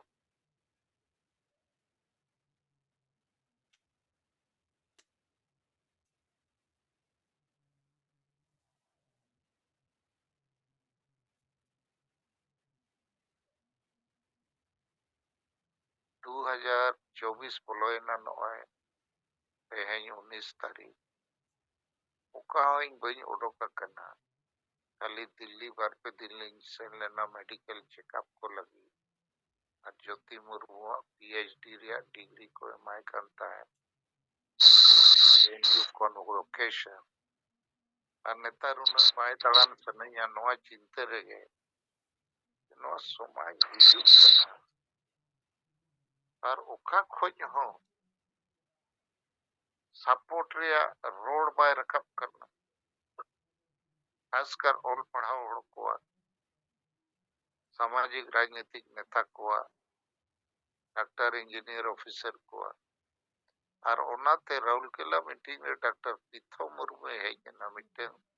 सीनियर सर्जन करना है सपोर्ट किया है तो निये कोगे इतिहास को मेना टर्निंग पॉइंट तो जे मीटिंग डॉक्टर वो नाम केदा कम से कम साहस कते नवा रोड किया बांगा सेंगेला कमी विचार ठीक किया जे 18 तारीख मीटिंग रे यहाँ करने को संगठन लेकिन विचार बदलो करना मने समाज बदलो तो आबो को थोड़ा जते जिनिस रे ओना नियल मा जे ओंडे पॉजिटिविटी कम मेना रे लेकिन ओना रे डायरेक्शन ठीक गया छबा हांडी पूर्व बंदो कथा ओंडे को रोड के आर केटेज रोड एकदम ऑर्डर को एमत को माजी को उनको एड़े सरी हाँ हूँ ती को तुल किया लेकिन ओना कथा में चर्चा आतो था ठीक है माइंडसेट को मा आपके सनम को अड़ी गुण मना सराव अड़ी आट कमी करना नित हो गोड़ो ढेर बनुआ लेकिन लगातार वो कमी कामते माने लगातार जहां के दारेम रुकुई खा रुकुआ तो लगातार सेंगल रे नय वो कमी करना ओनारे मिटन परिचय तो न जूम मीटिंग 3.5 साल का नयुक करना मितिन होना जूम मीटिंग बाबू बंदो का और आपे को अडिगन होड़ी नेल पे जूम मीटिंग रे जहां रेगुलर पे शामिल होकर वहां तो आटी मारंग मामला करना आटी मारंग सराव रे कथा कर नौकान जूम मीटिंग पहले पूरे धरती रे आदिवासी को अपाय युकर एटा बसी को हो युकर चोबांग चो लेकिन आबुआ नवा हुई चो दो नमेंते लगती करना कि जहां तिना के वो कमी करना कम से कम आबुआ मने जीवी रे समाज रे सगई सेता आयु अब तोल कते वो तो होए और नवा तोल गे नवा दुलड़ गे नवा समय गे नवा साहस तेगे नवा समाज बदलो गया नित तो नवा समाज बदल लगी अब मंत्र बो एम किया रान बो एम किया विचार बो एम इंग्लिश ते कमेन an idea can change your life तो नॉय जे आइडिया और आइडियाज बो एम का तो अब समाज रे लाइफ तो बदल गया और ओना कमी रे आपे मेना पिया अभी बेस पे कमी करना अदो होड़ बो कम गया तो नेताओं पे कम गया आपे के आर हो अपग्रेड होते हुआ लासेर होते हुआ ठीक है हमारी सरा अच्छा मारी गमके जोहार अच्छा गणेश गमके आपे गमके आर मिटांग बिन लई करा जोगा गमके तिकिन किन मेनकिन या दो ओना चितान रे आबो कथा गे अदो होला जहां ना ताको जिले पारगना ढेंकाना रे सौदेव टुडू इन निंदा 7 बजे लेका फोन रुवाड़ा दिया अदो मितें केना गमके कटी जुनंग तबो मीटिंग हुई लेनखान माने ढेर धरा समय ले एमा पे हुनंग अदो कुमंगिया सगई तली अदो ना खाटो धरा समय ले मात पे अड़ी दुखिंग बिजो कादिंग ताई ना बेटा ठीक है जहां में मकाले अड़ी सरहाव रे कथा कदा और आम जहां कुम दोहो किया दोआ भाषण रे ता अड़ी अड़ी सरहाव मा अड़ी नापाय कथा को गे मेना का अदो आज हो अड़ी रस्कय ना अदो बेटाई कुमंग आरगे मी धाव चेष्टाये नोआ को बदल लगिते ये देखिबा दुरुप को बेनावा आरगे आदिन ताकना ठीक है मा मेनखान दो इही ओना रे दो सपोर्ट में गया और परिवर्तन दो तब दरकार कान यार जहां तिने मेन किया ᱟᱹᱰᱤ ᱱᱟᱯᱟᱭ ᱠᱟᱛᱷᱟᱢ ᱢᱮᱱ ᱠᱮᱜᱼᱟ ᱟᱫᱚ ᱟᱹᱰᱤ ᱨᱟᱹᱥᱠᱟᱹᱭᱮᱱᱟ ᱟᱫᱚ ᱠᱩᱨᱩᱢᱩᱴᱩᱭᱮᱜᱼᱟᱭ ᱢᱟᱱᱮ ᱟᱨᱦᱚᱸ ᱟᱵᱚ ᱱᱚᱣᱟ ᱢᱤᱫᱴᱟᱝ ᱪᱟᱛᱚᱢ ᱞᱟᱛᱟᱨ ᱨᱮ ᱫᱩᱲᱩᱵ ᱠᱟᱛᱮ ᱢᱤᱫ ᱛᱮᱵᱚ ᱠᱟᱹᱢᱤᱭᱟ ᱡᱟᱦᱟᱸᱭ ᱜᱟᱶᱛᱟ ᱨᱮᱱ ᱜᱮᱵᱚ ᱦᱩᱭᱩᱜ ᱵᱷᱟᱥᱟ ᱡᱟᱹᱛᱤ ᱫᱷᱚᱨᱚᱢ ᱵᱟᱧᱪᱟᱣ ᱞᱟᱹᱜᱤᱫ ᱛᱮᱠᱷᱟन ᱥᱚᱢᱟᱡᱽ ᱵᱟᱧᱪᱟᱣ ᱞᱟᱹᱜᱤᱫ ᱛᱮᱠᱷᱟᱱ ᱵᱚ ᱠᱩᱨᱩᱢᱩᱴᱩᱭᱟ ᱟᱫᱚᱧ ᱢᱮᱛᱟᱭ ᱠᱟᱱᱟ ᱴᱷᱤक ᱜᱮᱭᱟ ᱢᱟ ᱟᱢ ᱠᱩᱨᱩᱢᱩᱴᱩᱭ ᱢᱮ ᱱᱟᱜ ᱱᱚᱣᱟ ᱦᱚᱸ ᱯᱷᱳᱱ ᱛᱮ ᱞᱟᱥᱴ ᱛᱮᱫᱚ ᱢᱮᱛᱟᱫ ᱫᱤᱧ ᱛᱟᱦᱮᱸ ᱡᱚᱜ ᱜᱮ ᱟᱫᱚ ᱡᱟᱦᱟᱸ ᱦᱚᱸ ᱟᱹᱰᱤ ᱵᱮᱥ ᱜᱮ ᱦᱩᱭ ᱟᱠᱟᱱᱟ ᱟᱨ ᱥᱟᱨᱦᱟᱣ ᱦᱚᱧ ᱮᱢ ᱛᱚᱨᱟ ᱟᱠᱟᱣᱟᱫᱮ ᱜᱮᱭᱟ ᱜᱚᱢᱠᱮ ᱢᱟ ᱛᱚᱵᱮ ᱡᱚᱦᱟᱨ ᱜᱮ ᱴᱷᱤक ᱜᱮᱭᱟ রবীন্দ্রনারায়ণ সরেন নয় যে উনি টুডু গমকেম সারাও কেদিয়া উনি সালা সম্পর্কে তাহেন দরকার ᱱᱩᱭ ᱫᱚ ᱢᱤᱫᱴᱮᱱ ᱯᱚᱡᱤᱴᱤᱵ ᱦᱚᱲ ᱵᱚ ᱧᱟᱢ ᱟᱠᱟᱫᱮᱭᱟ ᱞᱮᱠᱤᱱ ᱟᱵᱚᱣᱟᱜ ᱥᱚᱢᱟᱡᱽ ᱨᱮᱫᱚ ᱱᱚᱝᱠᱟ ᱦᱩᱭᱩᱜᱼᱟ ᱛᱚ ᱱᱮᱛᱟ ᱵᱮᱱᱟᱜ ᱥᱟᱱᱟᱭᱟ ᱴᱷᱤᱠ ᱠᱟᱛᱷᱟ ᱠᱟᱱ ᱡᱮᱛᱮ ᱦᱚᱲ ᱱᱮᱛᱟ ᱵᱮᱱᱟᱜ ᱫᱚᱨᱠᱟর ᱞᱮᱠᱤᱱ ᱥᱚᱢᱟᱡᱽ ᱵᱟᱧᱪᱟᱣ ᱞᱟᱹᱜᱤᱫ ᱜᱚᱜᱚᱡ ᱞᱟᱹᱜᱤᱫ ᱱᱮᱛᱟ ᱱᱤᱛ ᱫᱚ ᱜᱚᱜᱚᱡ ᱞᱟᱹᱜᱤᱫ ᱥᱟᱸᱜᱮ ᱱᱮᱛᱟ ᱵᱚ ᱵᱮᱱᱟᱣ ᱟᱠᱟᱱᱟ ᱱᱚᱜᱼᱚᱭ ᱵᱷᱟᱨᱚᱛ ᱫᱤᱥᱚᱢ ᱨᱮ ᱱᱤᱛ ᱪᱟᱹᱥᱤ ᱠᱚ ᱟᱱᱫᱳᱞᱚᱱ ᱪᱟᱞᱟᱜ ᱠᱟᱱᱟ किसान आंदोलन दिन सेता अयुब टीवी रे समाचार रे ओना कथा रकाब कना पेया ग्रुप रे आंदोलन मेना चलाक कना और मिमिटन ग्रुप रे 200-300 कते किसान संगठन मेना कोआ तो उना संगठन आंदोलन को संगठन भेगार भेगार गया लेकिन मुद्दा तक मेना मिटन मारा एमएसपी मिनिमम सपोर्ट प्राइस के चासी को जहाँ को चाष से उत्पादन को ओनारे पुइसा मिनिमम निना चे इना ᱧᱟᱢᱚᱜ मा ओनारे कानून बेना तो आदिगान संगठन ओना लगित को मिद अकन और आबोआ समाज रे दो बाबू मिदु कन रे कारण दो नोआ कना ओना उद्देश्य मा बनुआ तो एजेंडा बनुआ मुद्दा बनुआ ईमानदारी बनुआ और बंका तो ठीक गया जते संगठन तायन मसे जते होड़ के जदि वो मेना संताली झारखंड राज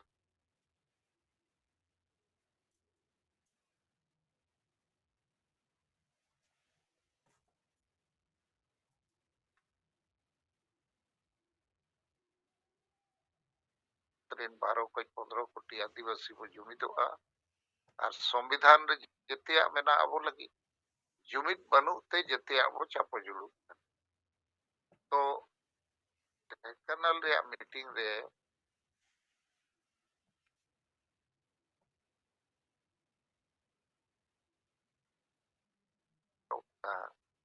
उनको सला अबो जोगाजोग एकदम ठीक तो होय मा जते कोई लास्ट रे कमी बो हबका इनते हमने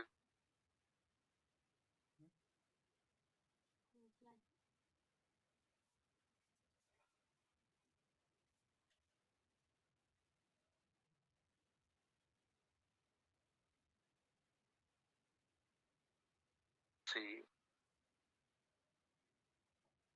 कुगे समकते बो कमी कर जहां अबो बो में खाली नुकु समांग रे दो को थोड़ा सराव हुआ और वक्त सिंगल टिंग होए पे ओंडे नुई सादेव और चीफ गेस्ट ना को ina kan प्रचार वो कथा तो ठीक है मानो लगी अपे विचार पे और इन नोका नेले पे अडी केटे जे पे कमी कना अडिगान नेता लेकिन जहां तिना मैच्योरिटी जहां तिना आपे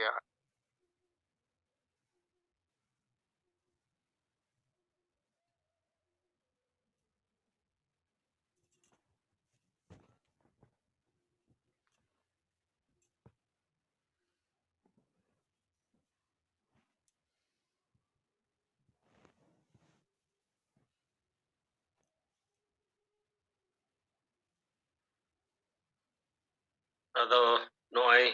ᱜᱚᱢᱠᱮ ᱛᱟᱵᱚ ᱵᱤᱪᱟᱹᱨ ᱠᱚ ᱨᱤᱯᱳर्ट ᱠᱚᱭ ᱥᱚᱫᱚᱨᱟᱫ ᱵᱚᱱᱟᱭ ᱞᱟᱹᱭᱟᱫ ᱵᱚᱱᱟᱭ ᱟᱨ ᱱᱚᱝᱠᱟᱱ ᱨᱮᱭᱟᱜ ᱨᱤᱯᱳर्ट ᱠᱚᱦᱚᱸ ᱟᱹᱰᱤ ᱵᱮᱥ ᱜᱮ ᱟᱫᱚ ᱢᱟ ᱤᱧ ᱯᱟᱥᱴᱟ ᱥᱮᱱ ᱠᱷᱚᱱ ᱜᱚᱢᱠᱮ के ᱟᱹᱰᱤ ᱟᱭᱢᱟ ᱜᱩᱱᱢᱟᱱ ᱥᱟᱨᱦᱟᱣ ᱟᱨ ᱢᱟᱱᱚᱛ ᱡᱚᱦᱟᱨ ᱟᱫᱚ ᱢᱩᱪᱟᱹᱫ ᱨᱮ ᱱᱚᱜᱼᱚᱭ ᱥᱚᱢᱚᱭ ᱠᱚ ᱦᱩᱭᱱᱟ ᱟᱫᱚ ᱤᱧ ᱯᱟᱥᱴᱟ ᱥᱮᱱ ᱠᱷᱚᱱ ᱡᱩᱢᱤᱫ ᱵᱟᱠᱷᱮᱲᱤᱧ ᱥᱟᱯᱲᱟᱣ ᱠᱟᱜᱼᱟ ᱟᱨ ᱱᱤᱛᱚᱜ ᱡᱩᱢᱤᱫ ᱵᱟᱠᱷᱮᱲ ᱵᱚᱭᱦᱟ ᱟᱫᱚ ᱤᱧ ᱠᱷᱮᱞᱟ ᱢᱩᱨᱢᱩ ᱟᱛᱩ ᱠᱚᱫᱚᱢᱯᱩर ᱵᱞᱚᱠ ᱥᱟᱹᱨᱟᱹᱭᱠᱮᱞᱟ ᱡᱤᱞᱟ ᱥᱟᱹᱨᱟᱹᱭᱠᱮᱞᱟ ᱠᱷᱟᱨᱥᱚᱣᱟ ᱟᱨ ᱥᱮᱸᱜᱮᱞ ᱴᱤᱨᱱᱤ ᱡᱤᱞᱟ ᱥᱚভাᱯᱚᱛᱤ ᱞᱮᱠᱟᱛᱮ ᱠᱟᱹᱢᱤ ᱨᱮ ᱢᱤᱱᱟᱹᱧᱟ ᱟᱫᱚ ᱢᱟ ᱢᱩᱪᱟᱹᱫ ᱨᱮ ᱛᱟᱵᱚ ᱵᱚᱸᱜᱟ ᱠᱚᱴᱷᱮᱱ ᱱᱮᱦᱚᱨ ᱡᱚᱦᱟᱨ ᱟᱨ ᱟᱨᱫᱟᱥ ᱡᱩᱢᱤᱫ ᱵᱟᱠᱷᱮᱲ ᱢᱚᱱᱮ ᱢᱚᱱᱮ ᱛᱮᱵᱚ ᱛᱮᱞᱟ ᱤᱫᱤ ᱢᱟ ᱦᱤᱨᱞᱟᱹ ᱢᱟᱨᱟᱝ ᱵᱩᱨᱩ ᱡᱟᱦᱮᱨ ᱟᱭᱳ ᱢᱚᱬᱮ ᱠᱚ ᱛᱩᱨᱩᱭ ko ᱥᱤᱧ ᱵᱚᱸᱜᱟ ᱟᱨ ᱥᱟᱱᱟᱢ ᱵᱚᱸᱜᱟ ᱵᱩᱨᱩ ko ᱦᱟᱯᱲᱟᱢ ko ᱦᱟᱥᱟ ᱟᱨ ᱫᱤᱥᱚᱢ ᱡᱤᱛᱠᱟᱹᱨᱤᱭᱟᱹ ᱥᱤᱫᱚ ᱢᱩᱨᱢᱩ ᱟᱨ ᱵᱤᱨᱥᱟ ᱢᱩᱱᱰᱟ ᱚᱞ ᱜᱩᱨᱩ ᱜᱚᱢᱠᱮ ᱨᱟᱜᱷᱩᱱᱟथ ᱢᱩᱨᱢᱩ ᱟᱨ ᱛᱤᱞᱠᱟᱹ ᱢᱩᱨᱢᱩ ᱥᱟᱞᱟᱜ ᱥᱟᱱᱟᱢ ᱵᱤᱨ ᱵᱟᱱᱴᱟ ko ᱢᱟ ᱟᱯᱮ ᱴᱷᱮᱱ ᱞᱮ ᱱᱮᱦᱚᱨ ᱡᱚᱦᱟᱨ ᱟᱨ ᱜᱚᱰᱚᱜ ᱠᱟᱱᱟ ᱢᱟ ᱟᱯᱮ ᱟᱞᱮ ᱫᱟᱲᱮ ᱟᱨ ᱜᱚᱲᱚ ᱮᱢᱟᱞᱮ ᱯᱮ ᱡᱮᱢᱚᱱ ᱟᱞᱮ ᱦᱤᱥᱟᱹ ᱥᱩᱭᱟᱹ ᱵᱟᱹᱜᱤ ᱠᱟᱛᱮ ᱡᱩᱢᱤᱫ ᱫᱟᱲᱮ ᱞᱮ ᱥᱟᱨᱥᱟᱣ ᱫᱟᱲᱮᱭᱟᱜ ᱢᱟ ᱟᱞᱮ ᱥᱟᱱᱟᱢ ᱦᱚᱲ ᱟᱞᱮ ᱟᱞᱮ ᱛᱟᱞᱟᱨᱮ ᱫᱩᱞᱟᱹᱲ ᱟᱨ ᱜᱚᱲᱚ ᱜᱚᱯᱚᱲᱚ ᱫᱟᱲᱮ ᱞᱮ ᱵᱮᱱᱟᱣ ᱨᱟᱠᱟᱵ ᱫᱟᱲᱮᱭᱟᱜ ᱢᱟ ᱟᱞᱮᱭᱟᱜ ᱫᱩᱠ ᱦᱟᱨᱠᱮᱛ ᱪᱟᱵᱟ ᱢᱟ ᱟᱨ ᱟᱞᱮ ᱥᱟᱱᱟᱢ ᱦᱚᱲ ᱥᱩᱠ ᱥᱟᱱᱛᱤ ᱨᱮᱞᱮ ᱛᱟᱦᱮᱱ ᱢᱟ ᱟᱞᱮ ᱵᱮᱥᱚᱨ ᱰᱟᱦᱟᱨ ᱞᱮ ᱥᱟᱞᱟ ᱵᱟᱪᱷᱟᱣ ᱫᱟᱲᱮᱭᱟᱜ ᱢᱟ ᱟᱨ ᱵᱮᱥᱚᱨ ᱰᱟᱦᱟᱨ ᱞᱮ ᱛᱟᱲᱟᱢ ᱢᱟ ᱥᱟᱹᱨᱤᱭᱟᱜ ᱨᱚᱲ ᱟᱨ ᱵᱮᱥᱟᱜ ᱯᱟᱸᱡᱟ ᱞᱟᱹᱜᱤᱫ ᱟᱞᱚ ᱞᱮ ᱵᱚᱛᱚᱨᱚᱜ ᱢᱟ ᱥᱟᱦᱟᱥ ᱮᱢᱟᱞᱮ ᱯᱮ ᱵᱚᱫᱚᱞᱚᱜ ᱠᱟᱱ ᱥᱚᱢᱚᱭ ᱥᱟᱞᱟᱜ ᱛᱟᱞᱢᱮᱞ ᱞᱮ ᱫᱚᱦᱚ ᱫᱟᱲᱮᱭᱟᱜ ᱢᱟ ᱠᱚᱲᱟ ᱠᱩᱲᱤ ᱢᱤᱫ ᱡᱩᱢᱤᱫ ᱠᱟᱛᱮ ᱞᱮ ᱛᱟᱲᱟᱢ ᱫᱟᱲᱮᱭᱟᱜ ᱢᱟ ᱟᱞᱮᱭᱟᱜ ᱡᱟᱹᱛᱤ ᱫᱷᱚᱨᱚᱢ ᱦᱟᱥᱟ ᱵᱷᱟᱥᱟ ᱢᱟᱹᱱ ᱥᱚᱢᱢᱟᱱ ᱤজ্জত আবাদি রোজগার চাষবাস লে বাঁচাও দহ দাঁড়িয়াᱜ মা ফালতু কামি নিশা হিংসা ভোট কিরিᱧ আᱠᱷᱨᱤᱧ আর বুলু লে বাগি মা যেমন আলেয়া মনে জিবি আর হড়মো কেটেজ তাহেন মা জুমড়ি কুমড়ু সোয়ার্থী আর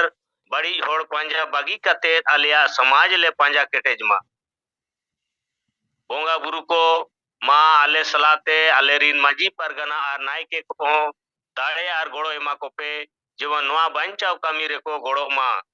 दिसोम गोंके सलकन मुर्मू आयुरते संताड़ी पारसी ले जीतकर किया एमाए पे केटे दाड़े गोड़ो आर बुद्धि जेवन आजा आयुरते सरना धरम आर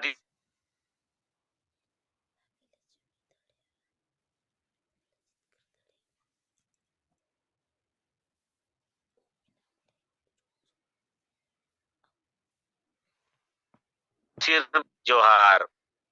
आ नितो दो क्रिया हताओ शपथ ग्रहण मा बोंगा बुरु को आपे सकी शोभा काते इन आर आले क्रिया ले हतावेदा चे आलेया जाति धर्म हासा भाषा इज्जत आबादी रोजगार चास बासे मन बांचाव लगी इन आर आले तन मन धन ते गोड़ोले एमोआ आपे आले आशीर्वाद एमाले पे जेमन आले लागे ले जुमिदो आर जीत करो मा जोहार आदो मा नॉय इन पस्ता सेन खन जुमिद बाखेड़ तबो हुइसत की आदो मा दोहड़ाते सनाम सेंगेल हुलगरिये को इन पस्ता सेन खन आडी आयमा गुणमान सराव आर मानव सेंगेल जोहार